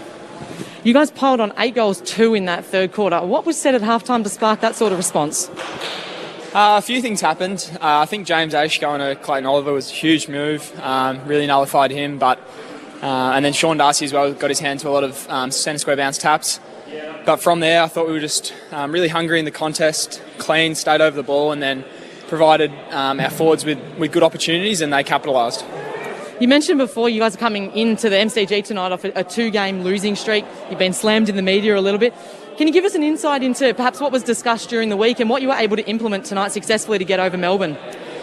There's been a lot of talk over the last couple of weeks that potentially we were getting ahead of ourselves, so we just got back to roll and basics, really honing in on what we do throughout the week to get ourselves prepared for game day. So blokes were getting back to extras and watching more vision and not getting ahead of ourselves and just trying to play our role. And I think today it was probably the best we've played as a team in terms of 22 role players. And just your own individual role, what is that in this Freo team, and how much better can you get individually towards the back end of the year? At the moment, playing inside, try and give us a bit of balance as well, inside, outside. But I just want to be as damaging as I can with the footy, and I think the more I can take the game on and be aggressive with my ball use, I think that's the better I'll be. It looked like tonight that perhaps some of the magnets were thrown across the board and a few different positional changes. Was that something that was discussed through the week, or a bit of a surprise to you guys tonight as well? No, we had gone in with a plan for Griffin to go play forward. We knew they had some really good key defenders that we didn't really want them to roll off, so we put Griff forward to try and give us a contest and let our smalls go to work, which I think we really saw the benefit of that, especially in the second half. And particularly the big guys from your team, obviously Lob and in the ruck going up against Gawn. Can you just talk us a little bit through? He had 15 touches and 3 goals tonight. He was pretty instrumental to the win. Yeah, I mean, Lobby is a great forward, but we also love his work in the ruck. When he comes in, we just asked for a contest from him, and that's what he did. Got the ball to ground and then followed up really strongly. And the same for Sean. I mean, they've both been playing really well, and tonight was no different. And just last one, Lockie Shields had 18 touches and 4 goals. Not a bad return for a small forward. Yeah, it's huge. He does so much work in terms of pressuring their back six. And, games like tonight, he gets on the end of a few and really shows us the type of player he is. So I'm very happy for him. And just quickly, just before I let you go, the guys upstairs were talking tonight about what's the ceiling for Freo this year? What is it, that we're aiming for you guys in terms of finishing not only ladder position, but where you're going to end up this year? Since I've been at the club, we've never played finals. So at the moment, that's my goal internally is for us to be playing post-season. Wherever we finish on the ladder, that doesn't matter as long as we can just get there and then go from there. But we think our best footy and the footy we played in that second half is good enough to compete with anyone. So if we can keep that up, I don't think there should be a ceiling. Fantastic. Congratulations on the win tonight. Thanks for chatting. Thank you very much. One of the two, Abe Brayshaws, playing as the Demons fell their first loss of the season to the Dockers, and it was Andrew with 28 disposals, one of the leading disposal winners for the Fremantle Dockers. In fact, second in line behind Luke Ryan, who had 29, and Brody had 28. Angus, for those interested, 26 disposals for the Demons. Huge win. The other results earlier today, Geelong by a solid margin over Adelaide, 15-7, 97 to 7-13. 55, and the Brisbane Lions got it done by 14 points over GWS, 16-14, 110 to the Giants, 15-6, 96. Another score check for you. It is half-time at Darwin as well. A little bit, only about 10 minutes behind this game. 10-8, 68, the Gold Coast Suns. They lead by 41 over Hawthorn. In terms of stats so far, the goal kickers, those with multiple goals, Ainsworth's got one, Noah Anderson with one, Mabior Chol leads the way, he has 3, and only individual goal kickers for the Hawks so far, Bruce, Butler, Kajitsky and Moore, those with goals for the Hawks. In terms of disposals, leading all-comers, Tom Mitchell has it 18 times, Scrimshaw 16 for the Hawks, while for the Suns. Ellis has had it 17 and Miller with 13. What do the stats tell us here? Ben Cameron on Grandstand AFL. Contested possessions, the Bulldogs +9 in that area. The clearances, 19 apiece. Inside 50s, though, 31-19 the way of the Western Bulldogs. Overall disposals, the Western Bulldogs have had more of the footy. 205 disposals to 174. Like to handball it a little more, the Bulldogs, though, 104. The Eagles have 117 kicks. Leading individual ball winners, Kelly with 22, Dunkley with 17, Treloar with 17, and Redden with 14. Ben from Traralgon, as a neutral supporter, I watched the D's Freo game today. It's flipped the season on its head. That's a good thing, says Ben of Traralgon. It certainly has made a few people, I reckon those saying that how well are the Demons actually travelling, be feeling a little bit more satisfied tonight. Those who are questioning Fremantle, did they slip? Or had it become a slide? Be feeling more confident about those in purple for the rest of the year. Time to get the second half started. Here's Ben Cameron again. Bounce in the middle. Jamison and English. Good high bounce. English slaps it out of there. Bontempelli knocks it forward. Waitman comes up and gathers the football. Does a U-turn. Chips it short to Treloar. Plays on. Runs to 50. Fires on goal. Misses out to the right. Mark taken there by Edwards. A good job in the back pocket. He's able to mark it just inside the field of play. Chips it short to Rotham. I thought it was all building to a Bulldogs goal. So now Rotham hemmed up in the left back pocket. Kicks towards the wing. Coming across English. Hands to it. Offhands Jamison. Duggan. Little handball around the boundary, and eventually Petrevski-Seaton is carried out by McRae. Will get a ball in. I think Redden and Kelly headbutted each other, collided. Yeah. Did. First centre bounce. That's why Treloar got out so easy. They were down for a little while afterwards too. Ball spun back in. Jamison, I think, gave a little shove to English. He did. So English will get the free kick for the Bulldogs on centre wing. Commentary side of the ground. Off a step, he kicks and finds McRae, who marks to shine right half forward. English runs by and then receives the hand pass from McRae. He'll pop it inside forward 50. That's all too easy, and Waitman just bobbed up and he takes an uncontested mark in the right forward pocket. Too easy for the Bulldogs. It was two, actually, because McRae was all on his own as well. Especially from a free kick where they could have got back and manned up quite easily. Just folded back, West Coast, didn't they? Yep. So Waitman looking for his first of the evening, back in the team. We're behind the kick. It sails through for a major. There's another goal kicker for the Western Bulldogs. And they start the third term by kicking their 11th of the evening. 11-7-73. The Eagles are 5-5-35. 2 gone in the third term on Grandstand AFL.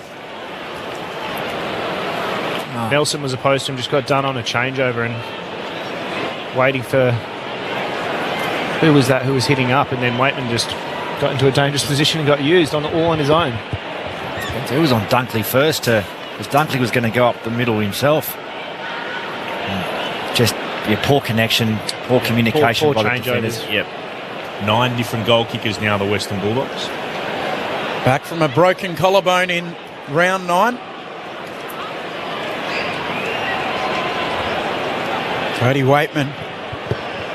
Bounce in the middle, favours Jamison. The umpire wants it back. Spiked back towards him.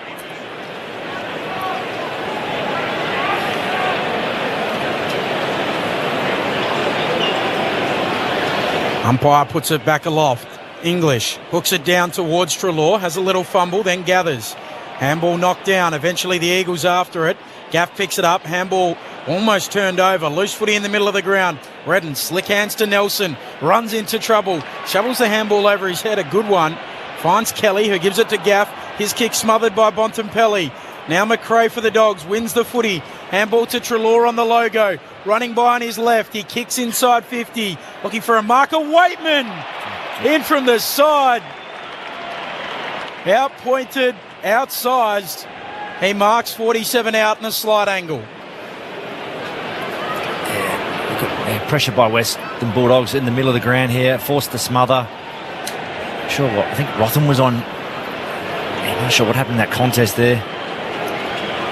Cody Waitman fights out of his weight division, plays taller in an AFL sense. Comes in from 50, boots a ball. It's a good-looking kick. He's got 2 to start the second half. The Bulldogs have 12.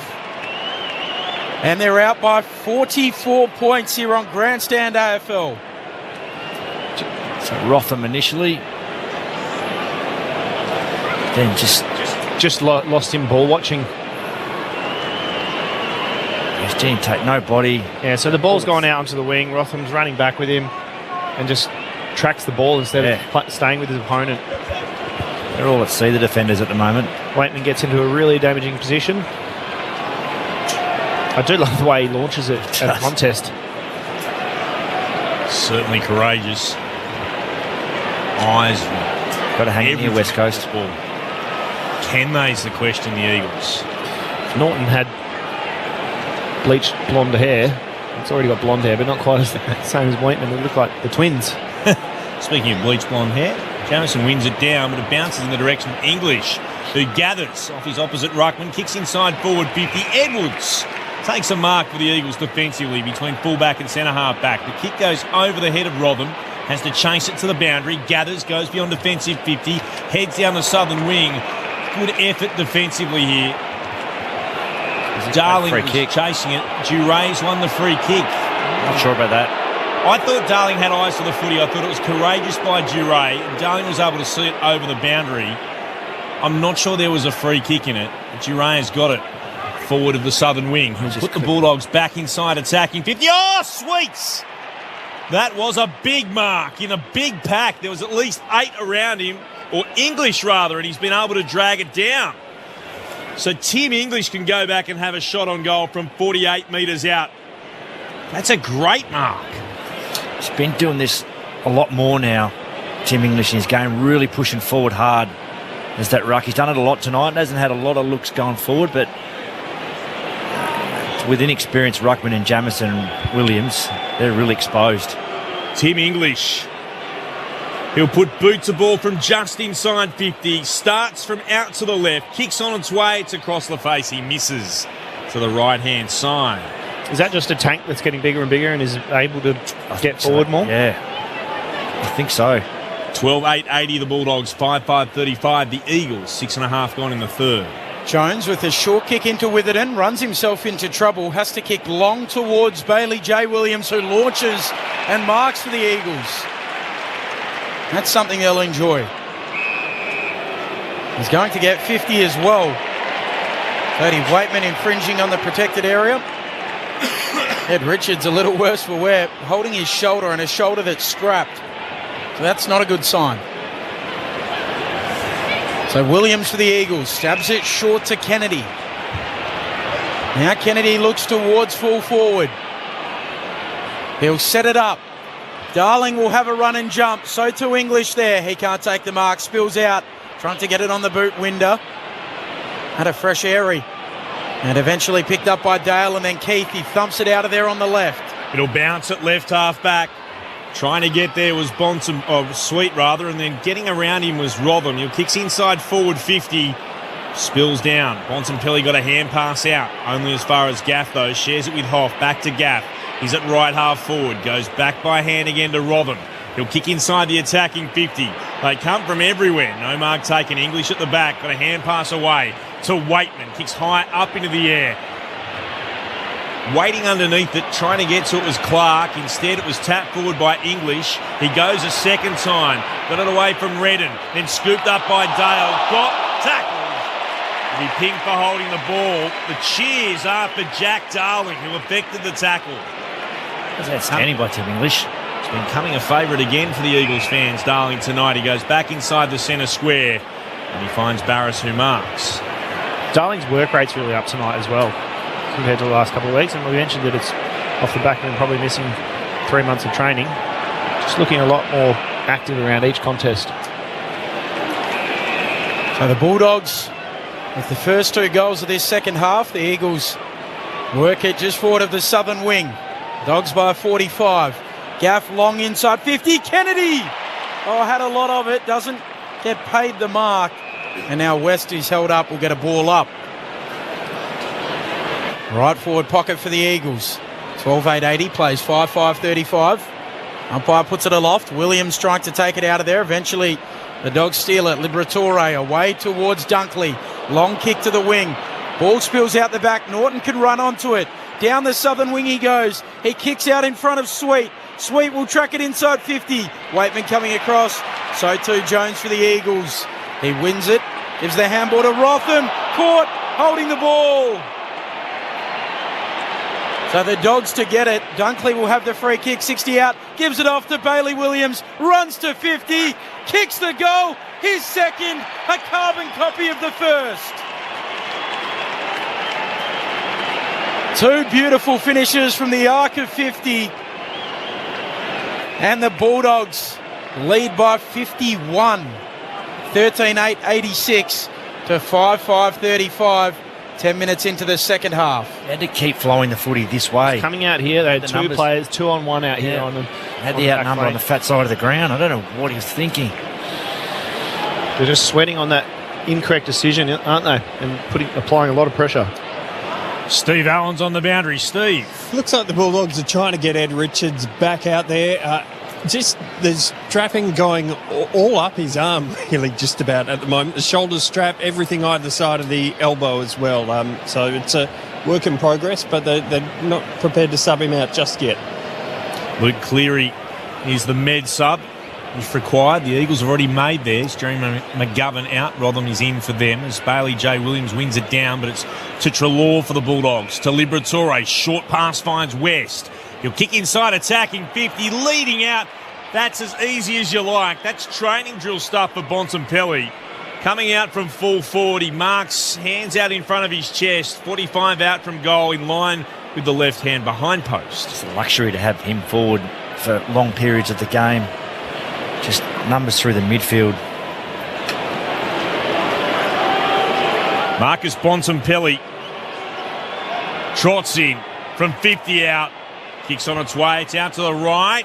Off hands. Stays in play. Just. McNeil tried to keep it in. The Eagles can clear. Gaff hands it off. Now Hoff will go beyond defensive 50 with the kick.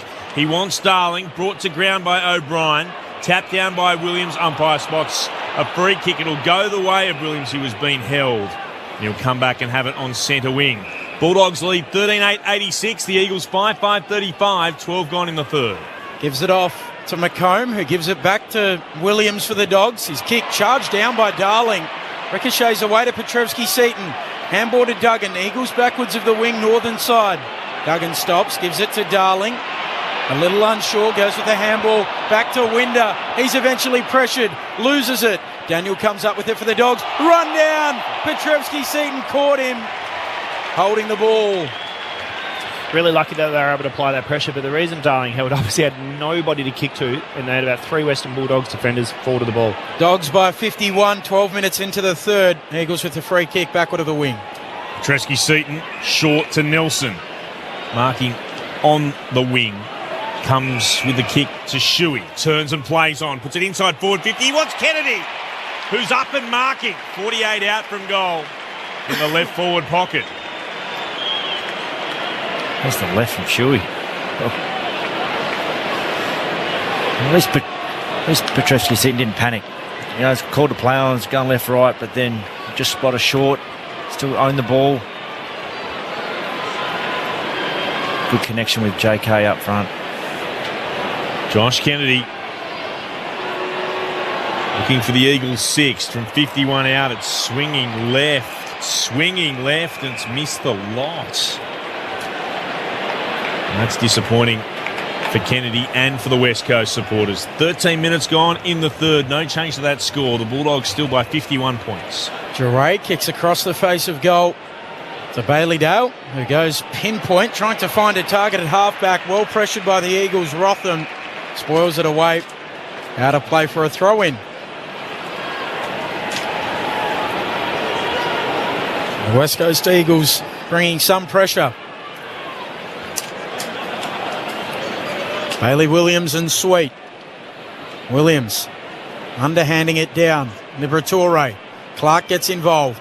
Eventually the Dogs come away with it. It falls for Treloar. Handball to his great mate Dunkley.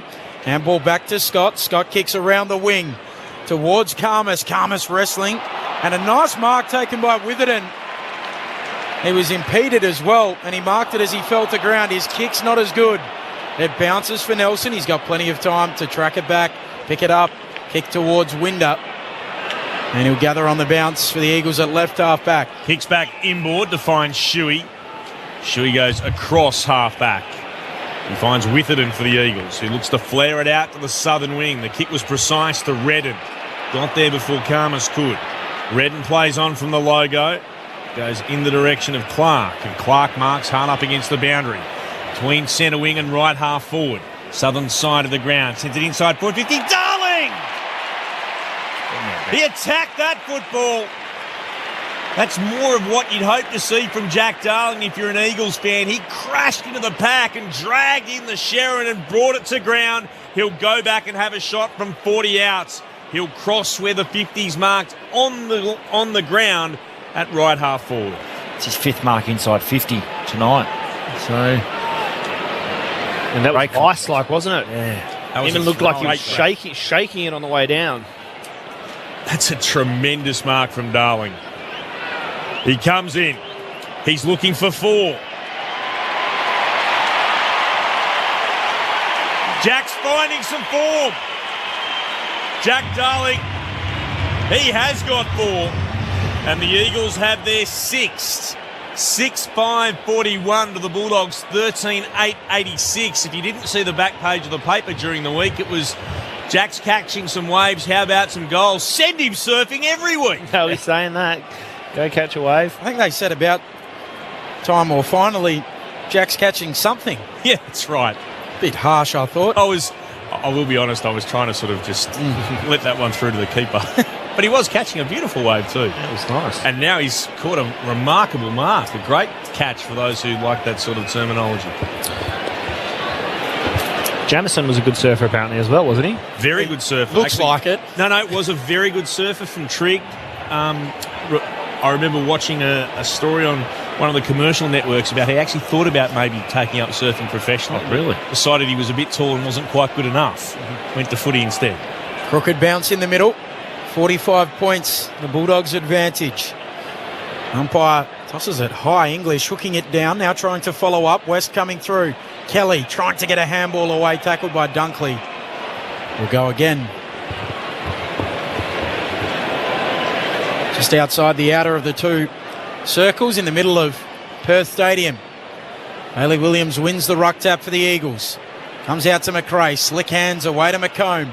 He'll just kick to grass, out on the northern wing. Bouncing ball. Going after it there is McNeil. Able to gather.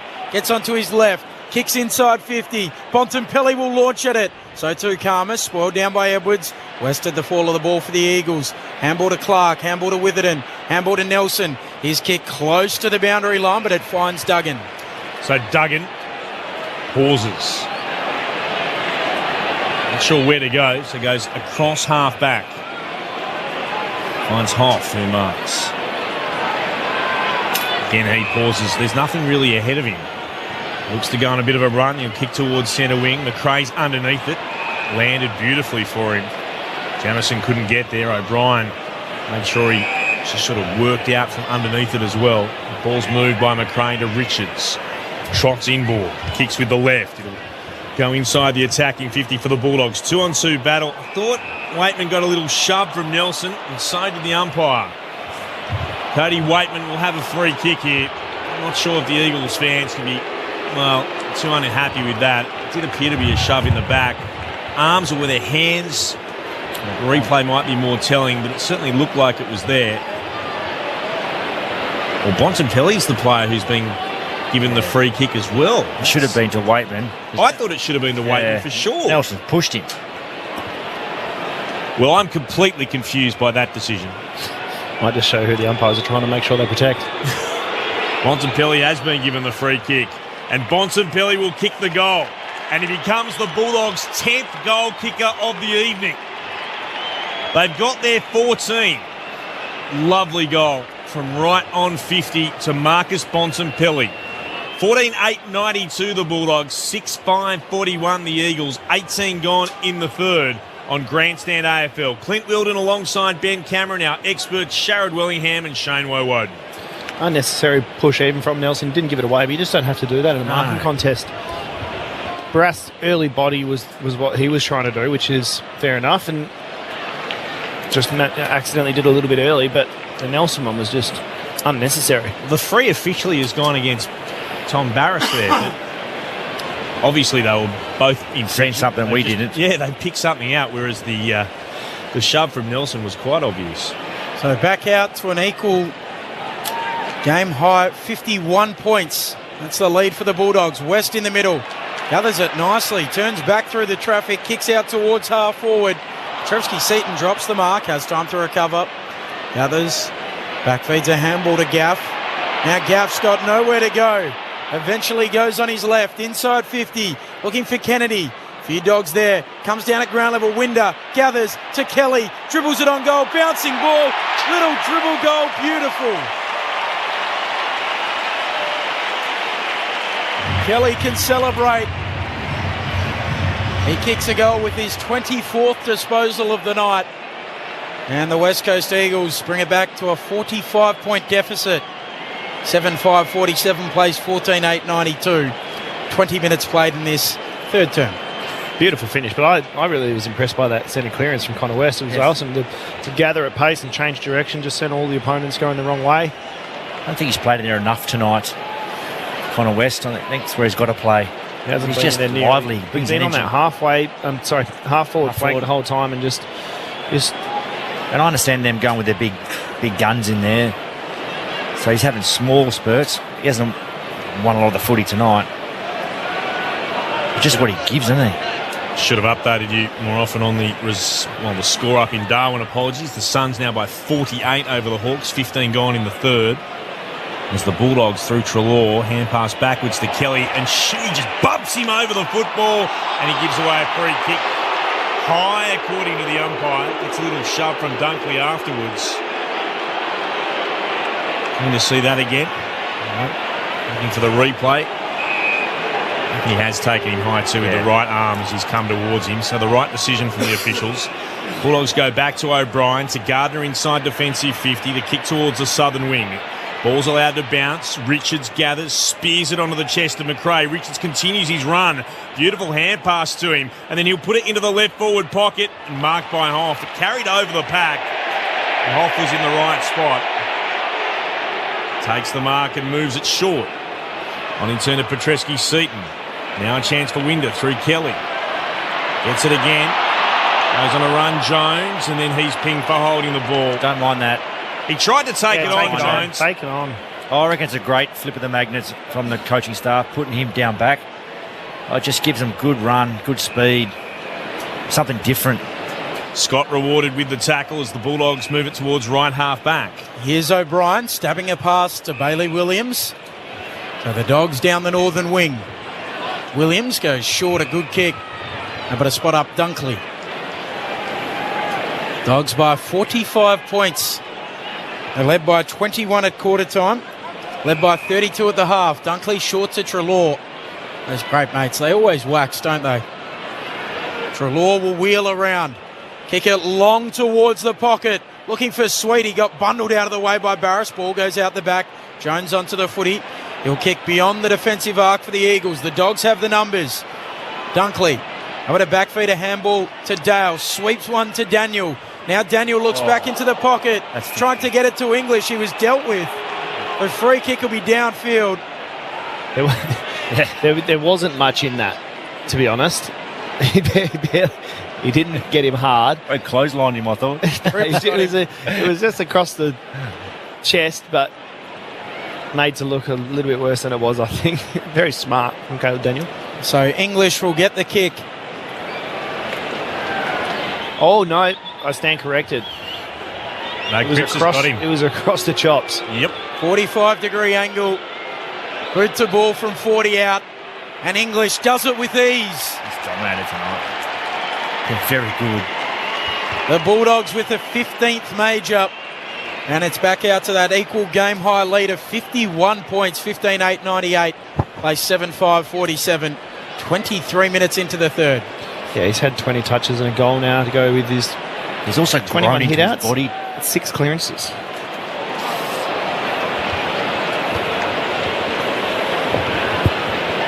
Good finish.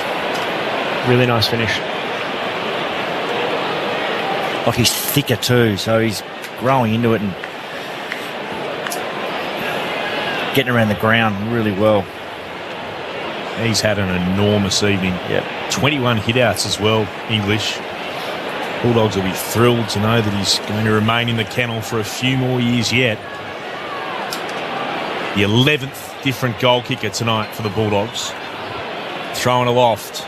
Ali Williams for the Eagles won it down, but it was sharked there by Liberatore. A quick kick up in the air towards centre half forward for the Bulldogs. Bontempelli couldn't get to it. Hoff at the back for the Eagles does. Hand passes to Nelson. Hand pass to Kelly. Sold some candy beautifully.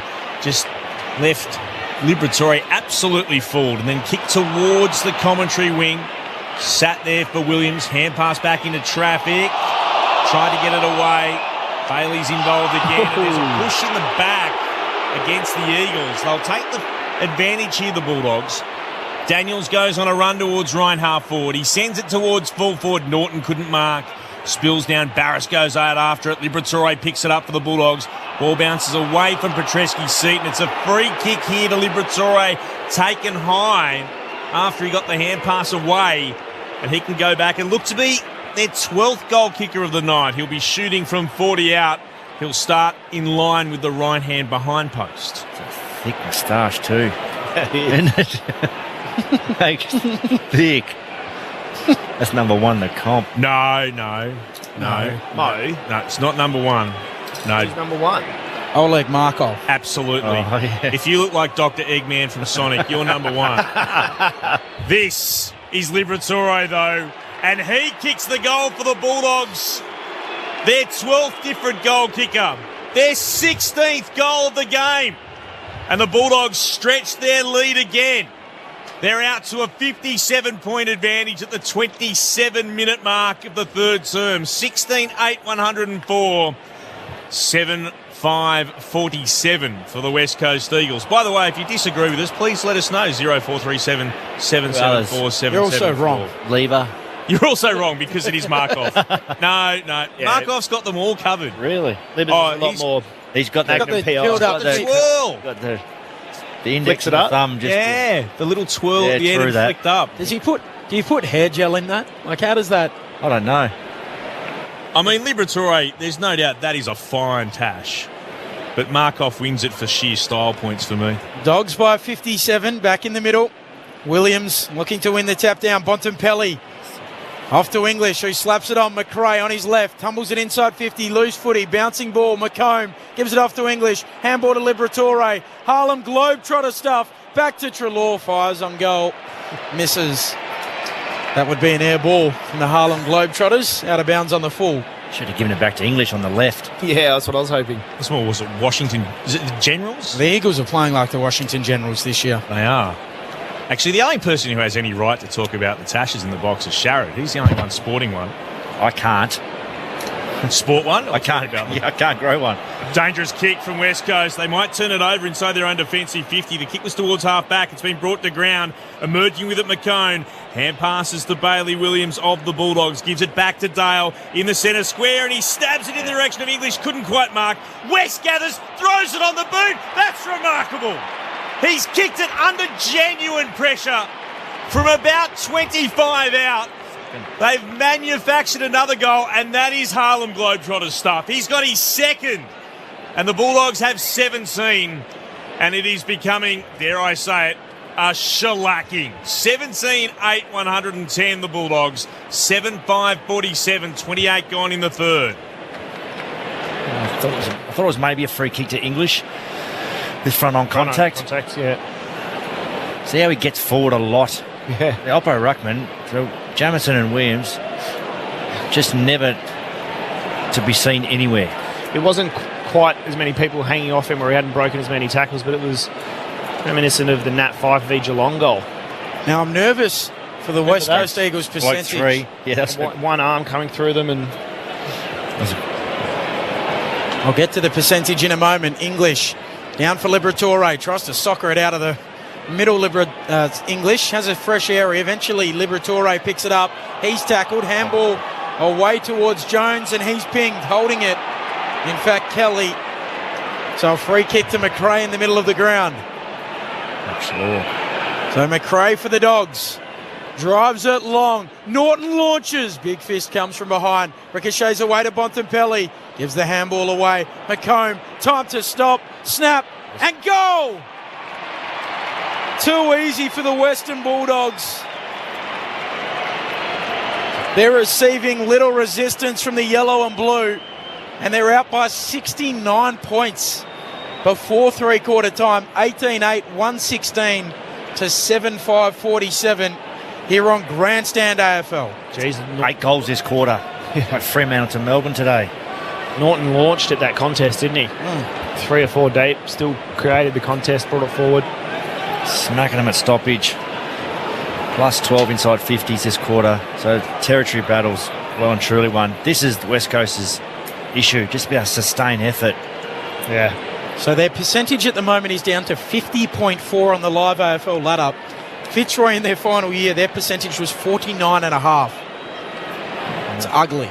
And in terms of the size of the losses, they're genuine Fitzroy or even GWS sort of areas. Another free kick, centre bounce.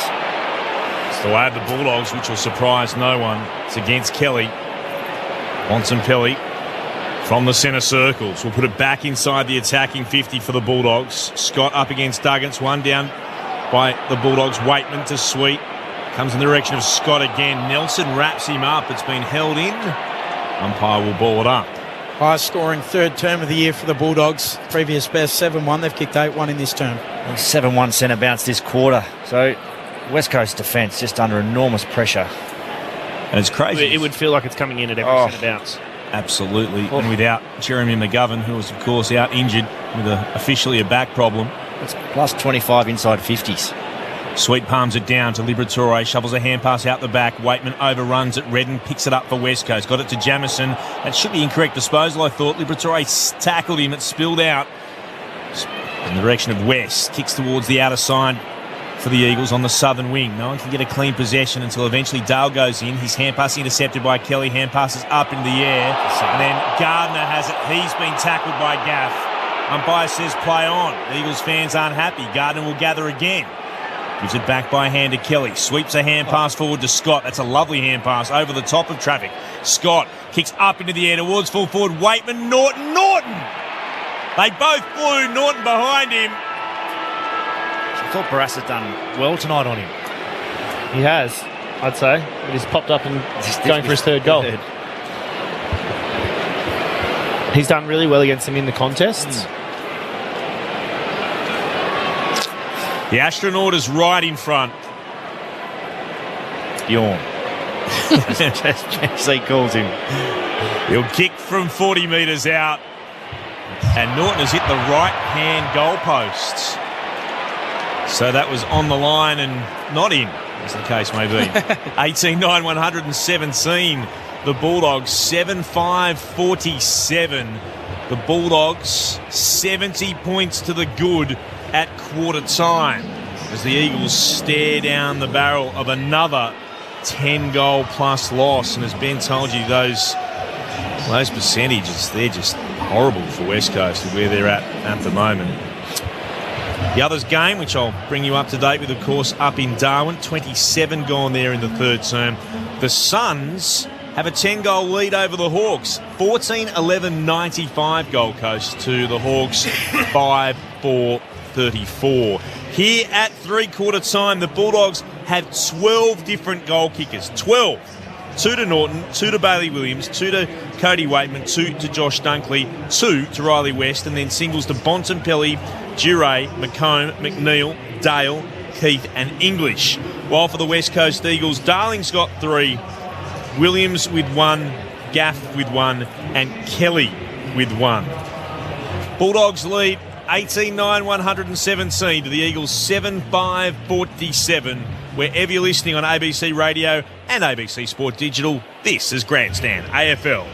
New from ABC Books. Tom Tilley, one of the best-known journalists of his generation, shares his powerful coming-of-age memoir.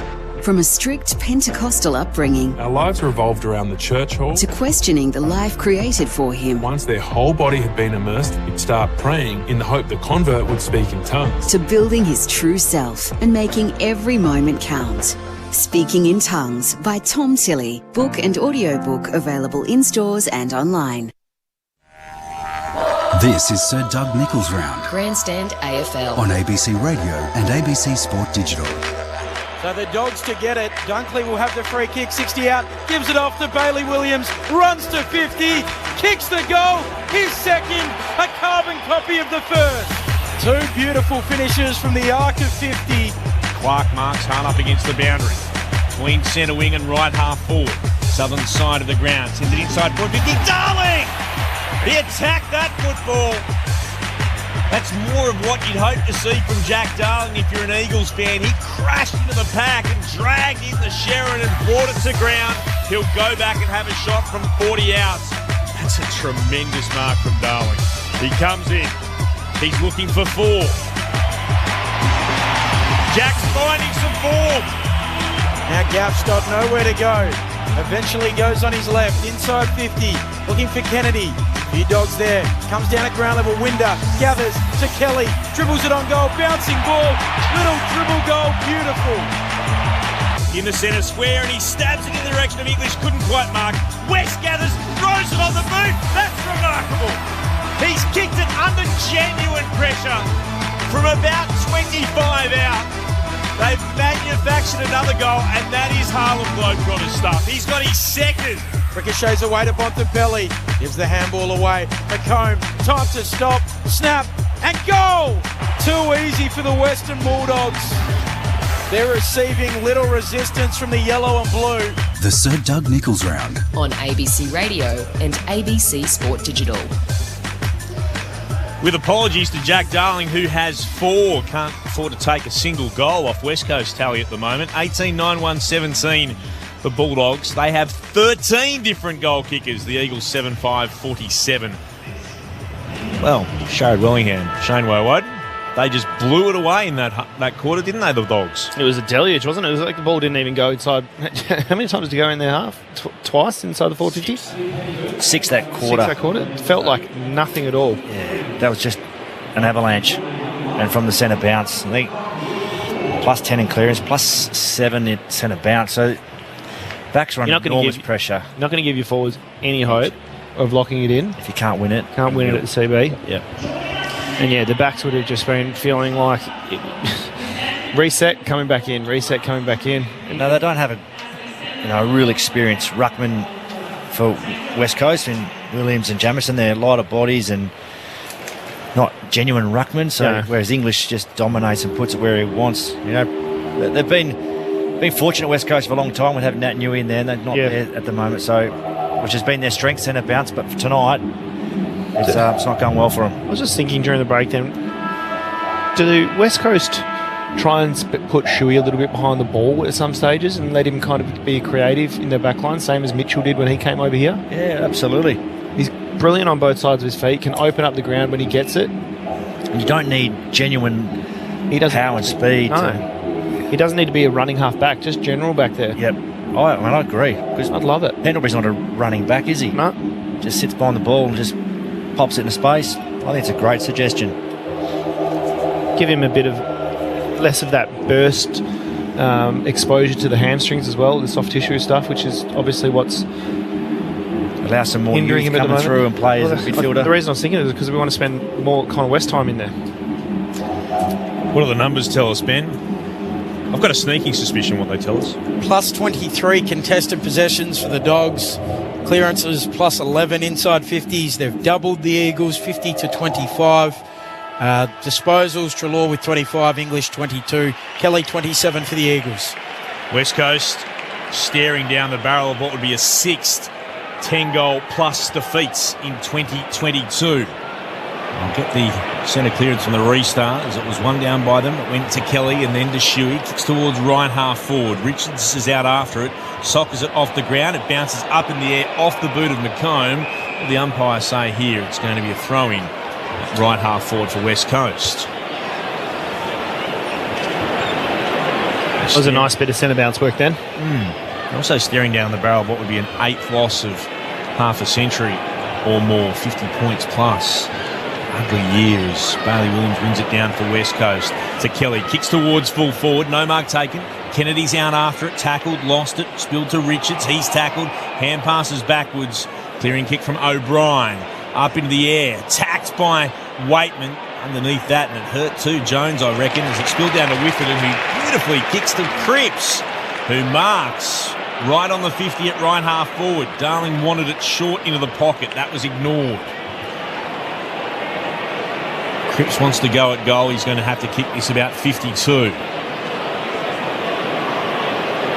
Jamie Cripps starts the approach from 51 metres out. Kicks on its way. It's a beautiful kick. It's a goal. Great start to the quarter for West Coast. They get the opening major, desperately needed for their supporters who have come along tonight. 90 seconds into the final term.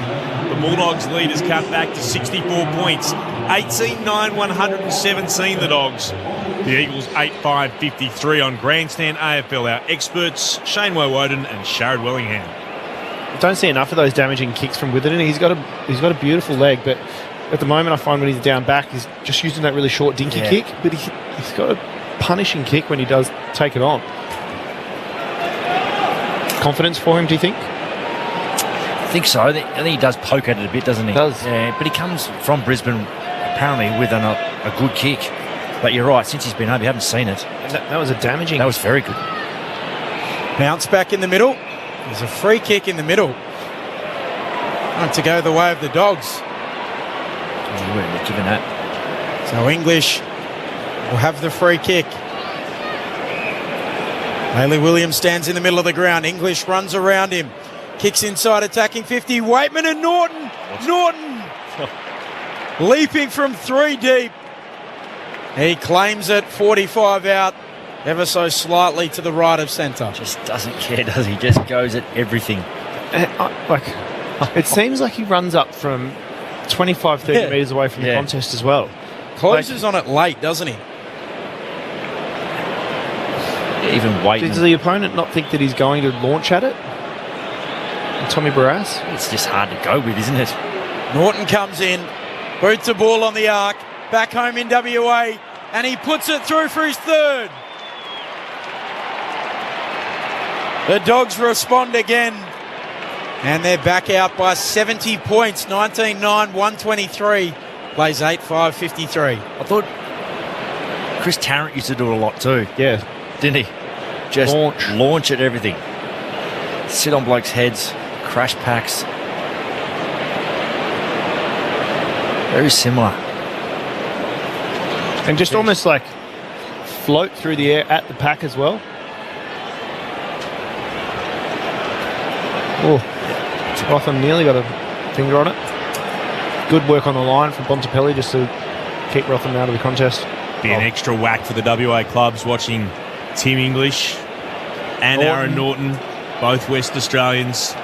Couldn't lay hands on either of them, really, but still frustration for them to see them playing so brilliantly here in the West as Kelly gets the clearance for the Eagles, kicks long to full forward, brought to ground by Kennedy, knocked away. They worked that out pretty well. It comes to Daniel, the Bulldogs. And then it's to Richards, to Dunkley, beyond defensive 50. Hair pass to Treloar, runs down the commentary wing, kicks towards left half forward. Edwards just gave Bontempelli a nudge, and he was still too good. Bontempelli gathered the football, wheeled around, sends it towards full forward. Barras in front position, spills down at the back. Norton has it again. Hand pass knocked down by Rotham. Spills out, trying to work it away again was Jones. It spills again towards the Bulldogs. It comes to Scott, and Scott snaps from right in front, and Scott goals. 14 different goal kickers. Wow. Bulldogs 19-9, 123. The Eagles 8-5, 53. Get in a queue if you're a Bulldog. There's less of them who haven't kicked the goal tonight. Their leader's 76 points, 5 gone in the fourth. So we want to see McRae, Daniel, Richards, O'Brien get forward, kick snags. Trelaw. Sweet. That's D50 transition. There's the kick from Richards too, just well weighted.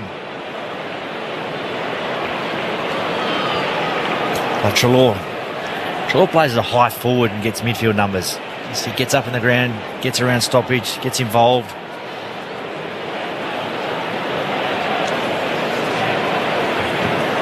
Bounce in the middle.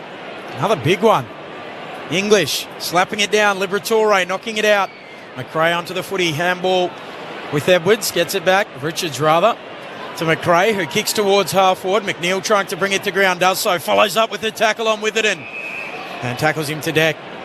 Get a ball up. 60 out. Missed Trelaw there, McRae. Dogs leading by 76 points, which is the average losing margin of the last 6 games for the Eagles. English kicks inside attacking 50, holding free kick. It'll go to the Eagles. Rotham to get it in the back pocket.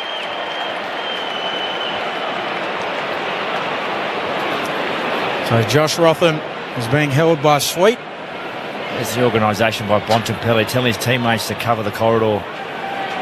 So Rotham can only kick towards the wing. The Dogs have the numbers at the fall of the ball. English, the big ruck, bends over and picks it up. Handball away to Dale. Carves through a couple of them. Kick smothered by Bailey Williams from the Eagles. Ricochets to Gaff. Off to Duggan. Run down. Umpire lets them play. West comes through and picks it up. Bailey Williams picks it up again for the Eagles. Kicks to half forward. And Keith can mark. Has it slapped out of his hands by Kennedy. 50. A little soft, but by the letter of the law it was there. And Keith could be marched down the middle of the ground. That's 50. Kennedy's running in front of him again. Double 50. Absolutely. Keith just almost lured him into that, didn't he? Yeah, he did. You've got to go at him. Line, sinker. Can't argue with that crowd. That's the letter of the rule. Get out the way. So Keith will be marched to 15 out directly in front. And I dare say he's never kicked multiple goals in a game before. I'll have to check that. Get one of the other backmen there and handball it off to him. But I say with great confidence. Alex Keith only had 1 goal on the season. He's got 2 tonight just. He almost missed it. And he was pretty cautious watching Norton come in for the celebration. The Dogs are out by 82 points. 21-9, 135. Plays 8-5-53. Multiple goals for the first time in Alex Keith's career. That's a gimme. Lipped in though. Oh, okay, what he... And he knew. Kennedy just wasn't quick enough to stay him to away. Yeah. If you're not quick enough, you have to get out of the way. Yes. He's brought into the protected zone by Keith running up the corridor. I mean, you've got to exit sideways. Must. That's the rule. Yep. He's not fast enough to stay 5 metres in front of him, so he therefore had to step out of the way. Don't even bother take the mark. Let someone else do it. What's that, a 100 and... Well, he gave away the free kick and then gave away 100 metres then, Josh Kennedy. Goodness me. 82 points the margin. English tried to gather, but it's stolen away nicely by Kelly here, and he'll kick the Eagles inside forward 50. Kennedy flies. Can't get revenge on that occasion. The ball hits the deck. Gardner gathers. Thought that was a throw to O'Brien. It was. Now the Eagles can, hopefully for the West Coast supporters who are in attendance tonight, go back and kick the goal, and the ball, somewhat fittingly, I guess, has gone to Josh Kennedy to see if he can go back and kick what will be his first of the night. It does look like a few more have stayed around as well from the few that have turned up. It's a flat crowd. Josh Kennedy for a consolation goal for West Coast. Kicks the major to give the Eagles their 9th of the game. 9-5-59. The Western Bulldogs 21-9, 135. It's back to a 76-point margin, 10 gone in the fourth. An update for you from Darwin. The Suns there lead by 59. 5 and a bit minutes into the final term there. 14-12-96 the Suns, the Hawks 5-7-37. Quickly go downstairs, Steve Allen. Yeah, Josh Rotham just getting a bit of work done to his knee. Don't think it'll change the shape of the game, but a bit of work for the sub.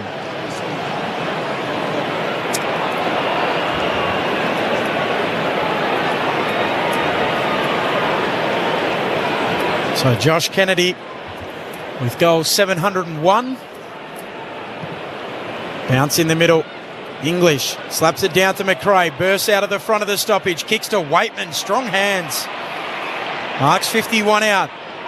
A little beyond his range. He's backpedaling, looking. Seeing what catches his attention. Bont. He'll go short towards Bontempelli. Gives his man a shove, Bontempelli. Gaff was that player who then wins it. McRae traps it and steals it. Handball to Treloar. Handball to Scott. Handball back for Treloar. Misses him. And it trickles out. Scott slips over. And we'll get a throw in. 55 around from the attacking goal for the Dogs.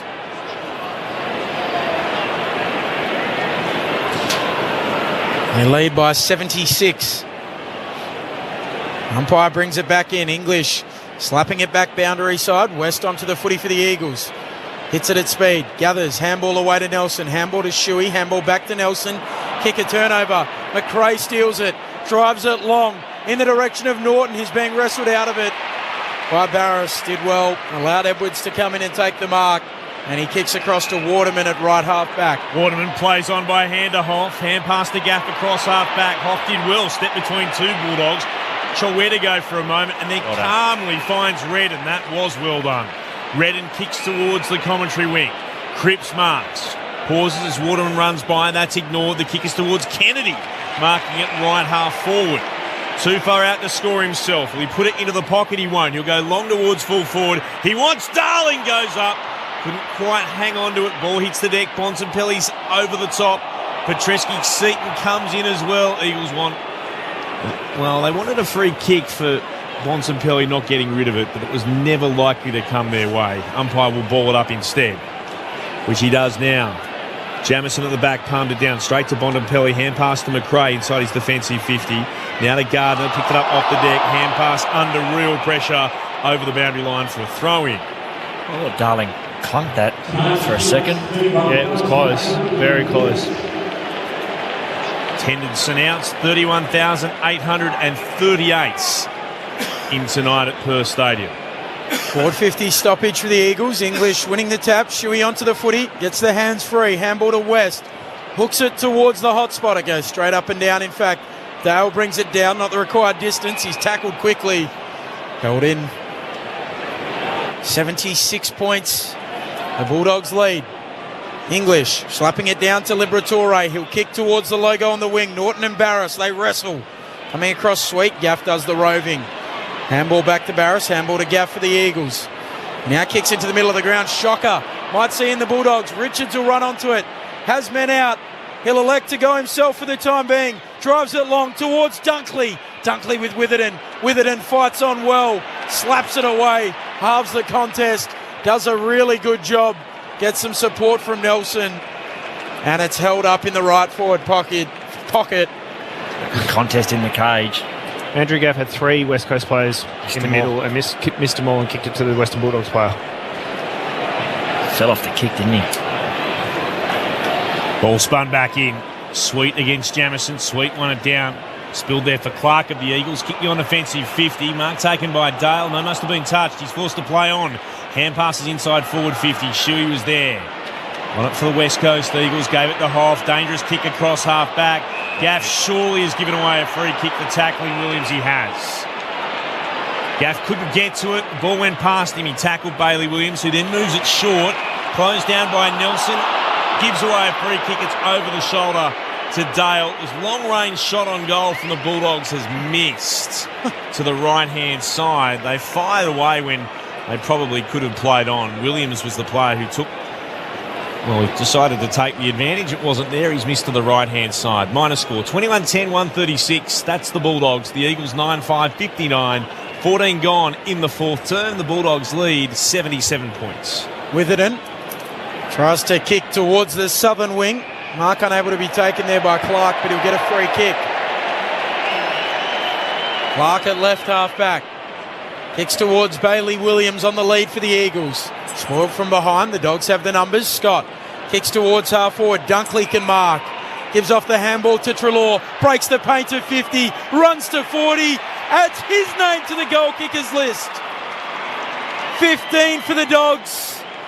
In terms of individual goal kickers, 22-10, 142. That's a record. The Eagles 9-5-59, a lead of 83 points, and the highest score of the year for the Western Bulldogs, which appropriately their previous best was against North. So we're comparing West Coast and North all year, and they've run up a bigger score against the West Coast Eagles. I'd like to know the record of how many individual goal kickers. So would I, having spent the better part of 10 minutes trying to have a look at it in the record, the season guide. Nothing in there? No. Swamp. Sir Swamp might know. Get on the tweet. I don't reckon might. He would know. No, he would know. Imagine his Excel spreadsheet. Yes, Sir Swamp would know. It's been very good, Adam Treloar. Get on the tweet, Benny. That's what one of your key attributes here, the social media side of things, as the Eagles win it away from the centre. Shuey got it out to Redden. Kick inside forward 50. Darling couldn't mark. Cripps was there. And the free kick's going the way of Darling. Was infringed in the marking contest. Could he kick 5?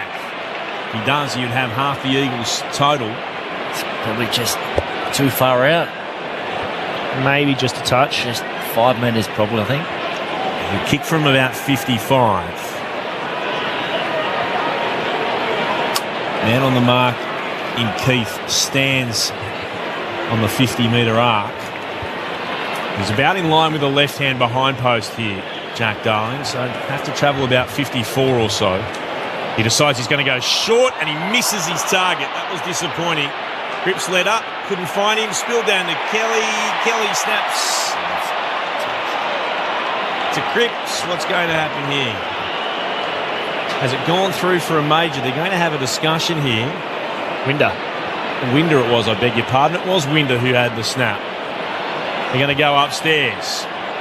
Touched. You reckon it was touched? I reckon it was just touched on the line. Yeah. That's the ball's not all the way over. And we've got an answer too. Already. Not from Swamp. No, we need to give credit where it's due. About to head downstairs here. I don't know. I don't think the entirety of the ball has crossed the line there. I think that's going to be behind. It's going to be touched. And it is. Behind the call. 9-6 the Eagles. 22-10, 142. Let's go downstairs. Steve Allen's got the answer for us. Steve? 16 is the record for individual goal kickers in a game. It's a 4-way tie. So have we got 2 more individual goal kickers for the Dogs in this game? That's the question. Treloar at halfback. We've got to make our own fun here tonight. As Treloar kicks to Witherden on the wing. 16. The turnover. So what have we got? 15. Yep. So we need McRae, Ed Richards, Tim O'Brien, Buku Kamas, Caleb Daniel, Jordan Sweet, or Ryan Gardner to add their name to the goal kickers list. Witherden inside 50 off hands. Kennedy. Handball away to West. Handball to Redden is wrapped up by Richards. Holding the ball. Bit stiff. So Redden to get it, or Richards to get it from Redden at halfback.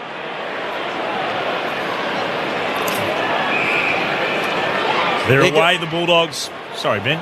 Came to Bailey Williams, kicked towards centre half forward. On the bounce, Bontempelli gathers. He won't go for goal himself. Instead, he'll kick into the right forward pocket. Travels over the top of Clark and Scott. Umpire's given a free kick here the way of the Eagles. Clark will have it deep in the left back pocket for West Coast.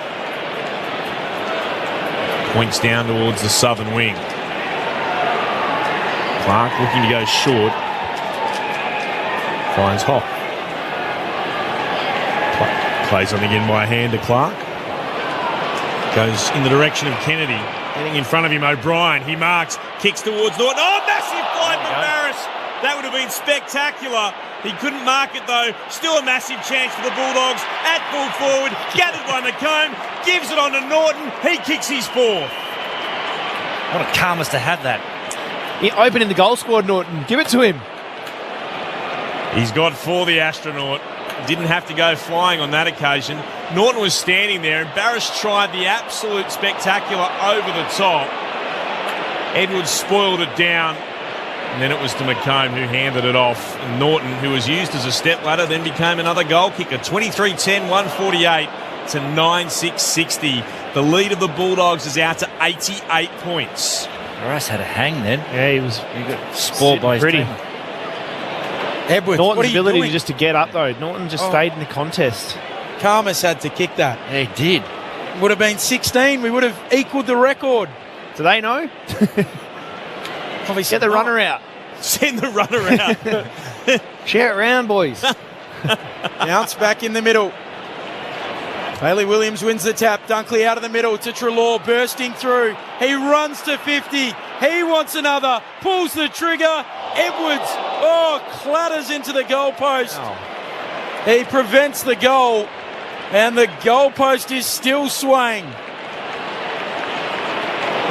Whoa. Oh. He gave that a decent crack.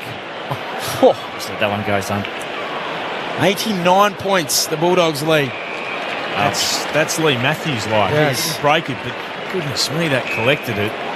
And it wobbled like, it looked like a piece of half-cooked spaghetti. Yeah. It wasn't El Dante. It wasn't quite El Dante. Not at all. The Eagles have run themselves into trouble across half-back here. Hoff gave a hand pass away, and the moment he did, a chance to move it forward, not so for Kelly, who was wrapped up in a strong tackle by Dunkley, and he's got it at right half forward. Plays on by hand to Dale. 60 out from goal. Puts it into the right forward pocket. Barras flies, punches it down straight to Edwards. Sweeps the hand pass back to Barras. Hand pass again. On in turn to Clark. Goes beyond defensive 50. Big fly Richards. Couldn't quite mark over the top of Kennedy. Gathers again though and spears it to Treloar. Hands it off. They'll come inside forward 50. Not a bad kick towards Waitman. Waitman goes back by hand to Keith. Keith, clever bounce pass to Waitman. Hands it back to Keith. Back in turn to Williams. He's 51 out from goal at left half forward. Kicks the full forward. Here comes Karmas! Yes. This will be the 16th. He's marked in the goal square. Yeah. They're going to equal the record here, the Bulldogs. Buku Karmas. 16. That's unbelievable. 16 individual goal scorers. Have we put the mods on him here? No. Surely not. Not at all. Buku Karmas. He'll go back. Trots in. Sends it through. 16 different goal kickers for the Western Bulldogs. It equals the record for the most number of goal kickers in a game of VFL AFL football. Who do we need? Who's left? McRae. Come on, McRae. Push forward. Richards. O'Brien. Daniel. Sweet. Gardner. I actually had to have a long look. Just McRae. Just McRae. Get forward. McRae's a big chance. Empty out. Sit him in the cage. Leave him one out. 7 minutes to go for the Bulldogs to break one of those random records that we all love. They're looking for a 17th different goal kicker. The score, well, in many respects has become irrelevant for a while now. 95 points they lead by. 24-11, 155 to the Eagles, 9-6-60. Can they do it? Can someone else add their name to the goal kickers list? Liberatore. Handball away to Sweet, to Richards, to Daniel. He looks inside 50. He'll go short and find McNeil. He's already got a goal. We don't need you.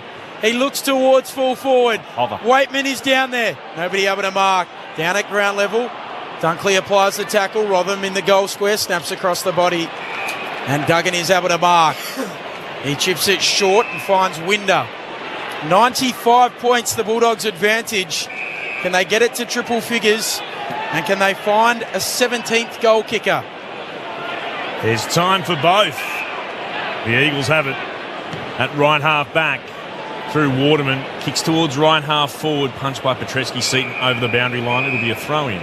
Roy O'Brien was a good forward as well when he was at Hawthorn. Tim O'Brien, sorry. Definitely can take a mark. But he kicks 73 goals in 97 games at the Hawks. Push him up the ground. Come on, Luke Beveridge. Think of the history as it's thrown in again. Ball bounces around. Hand pass came out the side by Kelly. They're looking to work it on again. Anywhere will do for West Coast, but it's been trapped in by the Bulldogs here at left half back for them. Ball up will be the call again. Sweet doing the tackling alongside Liberatoria. It's Gaff, the Eagle, who was tackled underneath all of that. Throwing aloft. Jamison palmed it down. Spills to Kelly. Hand pass to Gaff. Has to run backwards. Hand pass to Nelson. Hand passes right back. They've conceded 80 metres here, the Eagles. It comes to Rotham. Puts boot to ball. And the kick is back to, well, whence it came. And it's marked there just nicely by Duray, who's got it at left half back. So Duray will kick around the wing. Karmas will launch at it. Through his hands it goes. Out of play, and we'll get a throw in between wing and left half forward for the Dogs. They lead by 95 points. They're going to extend their lead at every change. West Coast Eagles, we'll talk about this in the postgame, but I don't think they have an excuse to be as bad as they are. Sweet wins the tap, back towards the boundary line, and out it goes. We'll get another throw in. No way. I agree. Not consecutively getting bashed up every week. They thought almost like they're resigned to lose at the moment. They thought they were a chance to win the flag this year. They did heading in, though. Yeah. They're probably going to win the wooden spoon. Caleb Daniel. Handball away to Liberatore, to McRae, to McNeil, to Sweet. Back to Daniel. Little handball along the boundary line is out of play. We'll get another throw in. So who we're looking for a slice of history? Jack McRae, Ed Richards, Caleb Daniel, Jordan Sweet, Brian Gardner, or Luke Cleary to come on and add his name to the goal kickers list. No, very good point. Forgotten about Luke. He remains as the Medi sub. The Eagles win the ball from the restart in centre wing. Gaff kicks it towards right half forward. It tumbles past Bailey J. Williams, taken by Gardner, tackled by Bailey J. towards the boundary line. That's going to be holding the ball. Good tackle, good fight. It was. The J-Star. Still want to find out what the J stands for in his name. As the kick is towards full forward. Waterman was up, couldn't mark, spills down to Cripps, got tackled, McNeil got him. All spilled out. Daniel will take the advantage. Runs beyond defensive 50. Goes by hand to McRae. Kicks towards Waitman, who marks uncontested on centre wing. Karmas has continued his run forward. That's where the kick goes. And he'll mark. Streaming forward, Bulldogs. Good smother came from Barris. Karmas couldn't get it past him. Barris stuck out the arms, knocked it down. Kicks towards Bailey J. Williams, who marks on centre wing, and he'll steer the ball into the middle of the ground. It comes again towards Winder. Hand pass to West. Hand pass back to Winder from centre half forward. A one-on-one battle at full forward. Jamison against Gardner. The ball bounces past him and goes over the boundary line for a throw-in at left full forward for West Coast.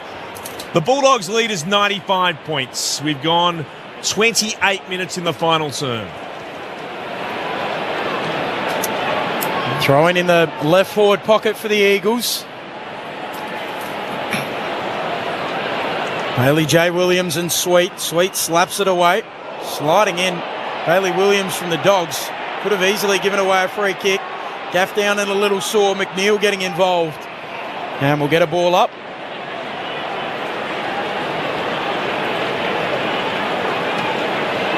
.95 points. Here's the Bulldogs lead. Sweet down to Liberatore. Throws it out to Bailey Dale. Umpire lets them play. Dale whacks it towards the wing. Down at ground level, McRae getting involved. So too Nelson. There's an Eagle down. Greg Clark looks like he's down and a little sore. Getting back up. Now Kelly will kick the Eagles long. Good mark, Keith. He marks at fullback for the Western Bulldogs. They lead by 95 points. They've had 16 individual goal kickers on the night. If they can find one more, it'll be a VFL AFL record. So the Bulldogs come to Duray. He's not one of the players we're looking for, so it's okay that he marks at left half back. Moves it to Treloar. Cross half back. He's back inside his defensive 50. Short to Dale. Not far enough to be a mark, so he's told to play on. They look to switch play. Here they go. Keith takes a bounce, got a hand pass over the shoulder to McRae, moves it short to Liberatore. Now 2.5 minutes left for the Western Bulldogs. Can they get a 17th? They wouldn't know and they probably wouldn't care, but it's a fascinating record that could be beaten nonetheless. They've equalled it at the moment. Kicks towards left half back. It bounces back to Jure. Kicked a great goal earlier tonight. Kicks towards left half forward. McNeil marks. He's 80 from goal. Could go short if he wants across half forward. That's ignored. He'll go back to Daniel between centre wing. Needs a 50 here. And at left half forward he does, to bring him within range. Steers the ball back inboard again. And a chance to set up once more. Chance for Jure to send it inside forward 50. It floats inside the left forward pocket. Marked though defensively by Kelly, who stabs the pass to Gaff between fullback and centre half back. I don't think we're going to get there. No. Starting to fret. Darling for the Eagles at left half back. Kicks to the wing and Waterman is able to take the mark. He'll come infield with his kick to Petrevski-Seton, who drops it. Should have taken it, should have swallowed it. He's dropped two, I reckon, tonight. He has, and now he's pinged holding the ball. To add insult to injury. Maybe a last roll of the dice for the Bulldogs. In terms of 17 individual goal kickers, they lead by 95 points. They've had 16 individual goal kickers, which is a 5-way AFL VFL record. Can they find a 17th? They move it to this northern wing. Here's McNeil chipping it for Treloar. He marks 55 out. Looks inside 50. McRae offers a lead. Oh, he was open that too. He almost went to him. Instead, he goes towards full forward. Up they all go. Nobody able to take the mark. Rotham dives on top of the footy. Karmas picks it up. Here he is. Handball to Norton. Norton jams it on the right. A high ball towards the boundary line. Might have been touched. Off hands. We'll get a throw in. 30 seconds left footer left. wrapping around the stoppage. 95 points the Bulldogs' advantage. It's going to be a big win for the Dogs. McRae's really the only player with a chance here. He's the only one lurking that hasn't kicked a goal. And he's got the ball, won it down. Hand passes away to McNeil, and he kicks the goal. So the margin goes out to 101 points. 25-11, 161. The Eagles 9-6-60. It's another belting. Unfortunately, though, McNeil already has one, so he's got two. McRae really should have had the shot. Have the shots. Selfish Fen. This unselfishness from the Western Bulldogs really has to be, just checked. Clinical tonight, though, hasn't it? They've been amazing. Clinical. They've been so good to watch. We need him bursting out of the middle here, McRae. Not really his go, but could it happen? Get the sweeper through.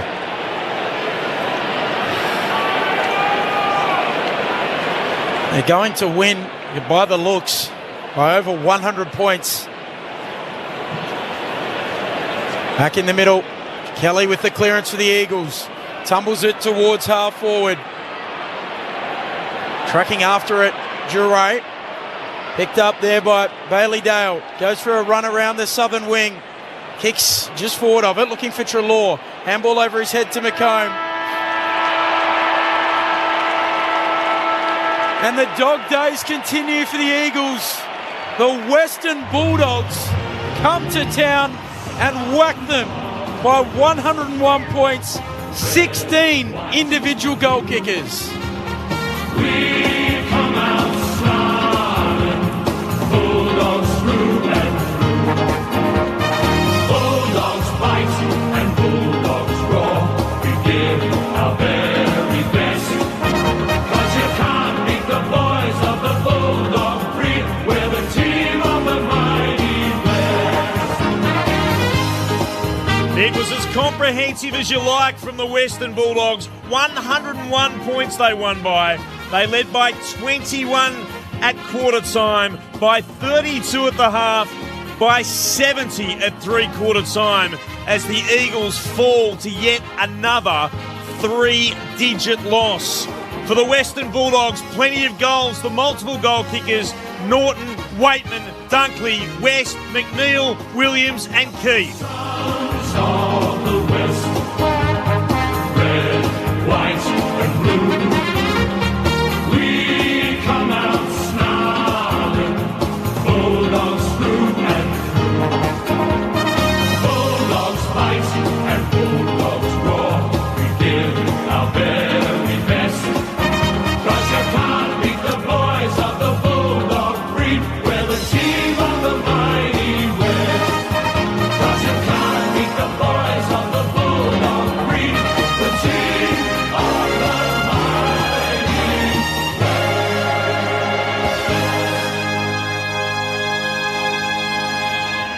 A third straight win for the Western Bulldogs. And Adam Simpson shares a thought or two downstairs with Luke Beveridge, and you can see again from the body language from Adam Simpson, it's like, well, what can we do here? 25-11, 116 for the Bulldogs, 9-6-60 for the West Coast Eagles. It's their biggest ever win over West Coast, their previous best back in 1998 when they won by 70 points. They have flogged the Eagles again tonight. Should I say, the Eagles have been flogged again tonight. Their second 100-plus point loss in 2022. The last, well, their run is like this of late. After their win over Collingwood, they lost to Sydney by 63, Port by 84, Richmond by 109, Brisbane by 75, Melbourne by 74, the Giants by 52, and now the Bulldogs by 101, which means, and as Ben touched on, I know we spoke of a couple of weeks ago as well, their percentage is now Fitzroy-like. 49.7, the West Coast Eagles percentage.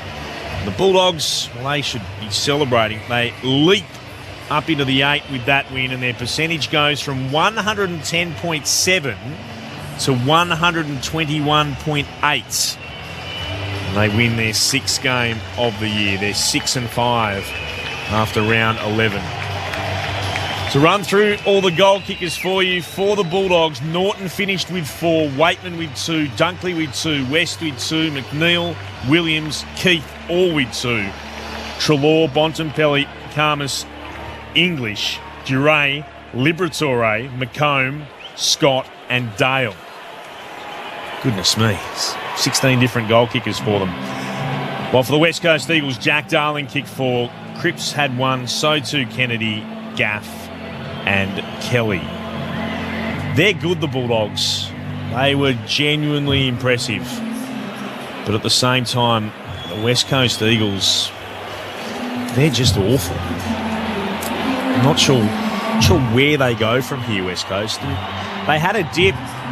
They really did for the first half, and then absolutely wiped off the Perth Stadium surface by this Western Bulldogs side. What have you made of it, Shane Woden, Sharad Willingham? I guess almost the worst part for the coaching staff would be they did show in the second quarter that they can have a go, but then they just could not go with them. No, they can't do it for 4 quarters. They can't sustain the effort. And I think Simo's touched on that a couple of times, I think, in press conferences, that there's just patches in games which has been competitive and been okay and taken the opposition, same as GWS. So is it a mental thing? Are they not switched on the whole time? Is it a conditioning thing? Are they not up to running out a whole game? I reckon it's both. Yeah. I reckon it's both. They just can't cover the ground. They don't seem to have the intensity around the contest. No. Well, and when they do bring it, they stay in the game. I think their midfield needs a different mix, because you maybe better compete inside for moments, but as soon as the ball gets out, they just can't go. So is that a speed issue? I think they definitely need to look at their ruck stocks and where does that look for the future. Definitely some seriously big questions need to be asked of the list. Oh, absolutely, mate, 100%. And tough calls have to be made, I reckon. Yeah, definitely. You can't just keep getting belted by that. And yes, they've had their issues through the year, but consistently getting torn apart, belted every week, it's not good for your confidence. No. Individually, collectively, as a group, as a club. And West Coast don't stand for it as a club. They'll make some changes. So they're good players. They're seasoned veterans. They have to play well every week. To show the way, set the standard. On the flip side, Western Bulldogs. Impressive, hey? Impressive. You still got to go and get the job done. And they certainly did. They put the foot down and had it on the throat the whole night. So, a real collective team performance, I thought, across the board for Western Bulldogs. They're a good team to watch when they're up and flying, I reckon. Their ability to use their hands and what they do, the ability to pop and spread and get on the outside and look dangerous when they go forward. I said a couple of weeks ago, and some people laughed at me, that I still thought that they were a huge chance of playing finals this year despite their start. And I remain with that. Yeah. Their best is easily good enough, and even at three-quarter pace, they seem to be starting to build again, the Bulldogs. Yeah. They've got, in terms of their next couple of weeks, Geelong will be tough, and then the bye. They do have Geelong at the Docklands, though. Then they've got the Giants at Giants Stadium, Hawthorn at the Docklands, Brisbane at the Gabba, Sydney at the SCG, St Kilda. Tough run. Yeah, Melbourne, Geelong, Fremantle, GWS and Hawthorn. They need another key forward. They definitely need another one. Norton's kicked his 4. They had a great... But I think sometimes that the Oppo allows you to have a good spread of goal kickers. But another key forward would be really handy. Just to be able to assist Norton. Well, Bruce is another 4 to 5 weeks away. Yeah, which will be good. And for the back end of the year. So when he returns, you would think again Norton will have some extra support there. What's his fitness base going to be like? Well, that's the question, because it is a knee, so it's a fair question. Yeah, because he's going to come in 2 to 3 in the VFL. 2 or 3, you think? Yep. So that's 6 or 7 weeks away. Yeah. So round 17. Yeah, back end. Can you come in? I mean, it's tough. It's tough. It's tough after a year out. I mean, he can play deep. He can hold that deep forward position. Anyway, Hagan just can't keep his spot. And young kids, they just ebb and flow through their careers, particularly early. So, and big keys do that. And he's not a thick. No, he's not thick. He can build out player. We're going to head down to the Bulldogs' rooms very shortly. They're at the top of their race, but does this reach a point? I understand Adam Simpson's contracted until the end of 2024. Most coaching contracts have a 6-month buyout. We're not sure whether the West Coast Eagles contract with Adam Simpson does, but does this reach a point where it becomes untenable when you keep losing like this? 7 weeks in a row. It was 76 points, the average losing margin coming into today, and they've lost by 101 points. Has he lost the group? Well, or is the game style that he's employing not stacking up? It gets to a point, doesn't it, where you go, geez, we can't keep losing like this every week. Like, those are big losses. They haven't been here in their history. No, this is as bad as it's ever got, and they've now equalled their worst ever losing streak in home games. Talk more on that in a moment, but let's go down into the Bulldogs' rooms. Steve Allen's down there. Steve. Thank you, guys. Yes, Caleb Daniel leading them into the rooms. It's a bit of a meat reception, to be honest, but you'd understand if they were out of puff after tonight's effort. So let's get a quick gusto check, see how much puff they've got left for the song. They're taking their time. They're not in any hurry to get into the song. And a couple of stragglers, Marcus Bontempelli just lagging behind. Here we go.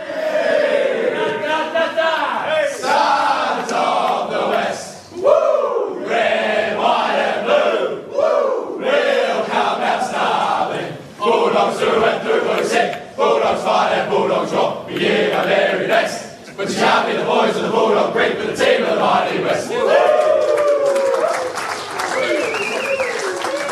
We're on air for about another 5 minutes. If we can go quickly downstairs, we will do so, and Steve Allen can conduct that interview with whoever the Bulldogs make available for us. I'll keep across Steve up here in the broadcast box. But to continue on with Ben's thoughts, there's almost a pragmatic point for West Coast, I would say, at the moment. You're right, Ben. This is as bad as it's ever got. But with Adam Simpson's contract till the end of 2024. If it is that, most have a 6-month buyout clause. Yeah, a buyout clause in they can have to pay out an extra 6 months. No, they only have to pay 6 months. Yeah, I'm not. That's what I mean. But I'm not sure that's the case. But every AFL contract at the moment basically has one with the coaches. The West Coast Eagles don't show their books to the AFL. No. Well, that's because is that not compulsory? There's 2 years. They do what they want. No, because they're not a supported club. They can do whatever they like. That's one of the reasons why the they're so supported keen clubs to. will show their books to the AFL. Yeah. But the rest don't. So who knows whether it has it or... there would be a handful of people that would know whether it has it or it doesn't, and that would be Adam Simpson, his management, Trevor Nisbet, maybe Craig Bozzo, maybe tired? Gavin Bell. Yeah, maybe. Simo? Does he look tired? He does. It'd be pretty Let's pause and tired go downstairs.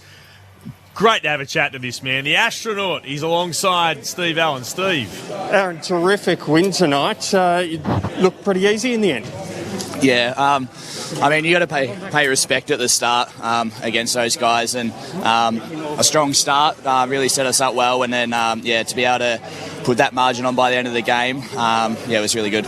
Were you aware of the spread of goal kickers that you had? I know you'd probably prefer to kick a bag yourself, but 16 individual goal kickers to equal an AFL record. I didn't know that many. I thought there was a few. It's always nice when you see the mids crossing the arc and kicking snags from centre bounce and stuff like that. So, 16 is a pretty good number, and hopefully if that's a continuation for the next couple of weeks. Well, send us upstairs. We've got Clint Wheeldon, Ben Cameron, Sharad Wellingham and Shane Woden. No, it's congratulations, Shane Woden here. Fantastic team performance, and that's probably from up here. A real collective team effort tonight. There's some individuals had some good games, but I thought across the night, across the 4 quarters, everyone contributed really, really well.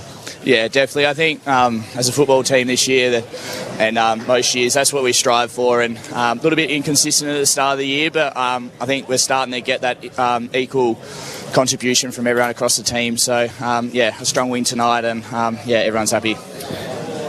No, it's Sharad here, mate. Another great game for yourself. Now, we did mention how many goal kickers you had. You had Keith get down there and kick a goal, mate. And I think you may have headbutted him. Not happy with him kicking a goal? No, I come at him too quick. Lucky I have my mouth guard in, otherwise I reckon it would knock me front teeth out. But it's not often the big chief gets down there and kicks a snag, so I was just that rap for him. Mate, we looked like you knocked the wind out of him a little bit. He was a bit filthy by the looks of him. Did he give you a spray? Chief's always angry. I've never seen a man more angry than even now he just kicked a goal. It's Clint Wheeldon here, Aaron. Great to talk to you again. How do you feel in the Bulldogs at the moment? 3 straight now. There were some question marks about how you were travelling at the start of the year, but you look like you're building nicely. Yeah, I think, 3 in a row now. Look forward to next week against Geelong and hopefully get another win before the bye and, set up our season well for the second half of the year. For you personally, was it a weird week? I don't think any forward has had more scrutiny or focus on him over a 48-hour period than you copped earlier this week. There was a little bit. I think I'm actually lucky at home. I don't have normal TV. I don't have an aerial, so I actually miss a lot of the news, which is probably a good week to not have normal TV this week. No, I can understand. How enjoyable is a match like that as a player, though? I know it's super serious, but when you can win and win so well. Yeah, definitely. I think, everyone very focused to start the game well, and then once it was on our terms, especially that last quarter, it's just a lot of enjoyment out there with all your mates and just getting around everyone that's ended up kicking a couple goals. So, great win, and it's always nice to get one on the road. Always great to see you back in the West. Congratulations on tonight and for how the season's progressing. Hopefully we'll speak to you soon. No worries. Thanks, guys. Aaron Norton downstairs in the rooms. Well done to Steve Allen for getting him. We're running out of time, gents. We need the votes. Yep. Let's get them on. 1 vote. Ailey Dale tonight. I thought his ability of halfback to be creative and really penetrate for the team, and kick 2 too. So give him the 1. Adam Treloar for 2. Good game. Yeah, good game as a half forward all night. Terrific. And the 3 to Tim English. He was outstanding tonight as a ruckman. So he gets a 3. The 3, 2 and 1 for the Christian medal? Yep. 3 to Tim Kelly. He's their best player in 90. I thought he had a 4-quarter performance. Jack Darling with his 4 goals will get the 2.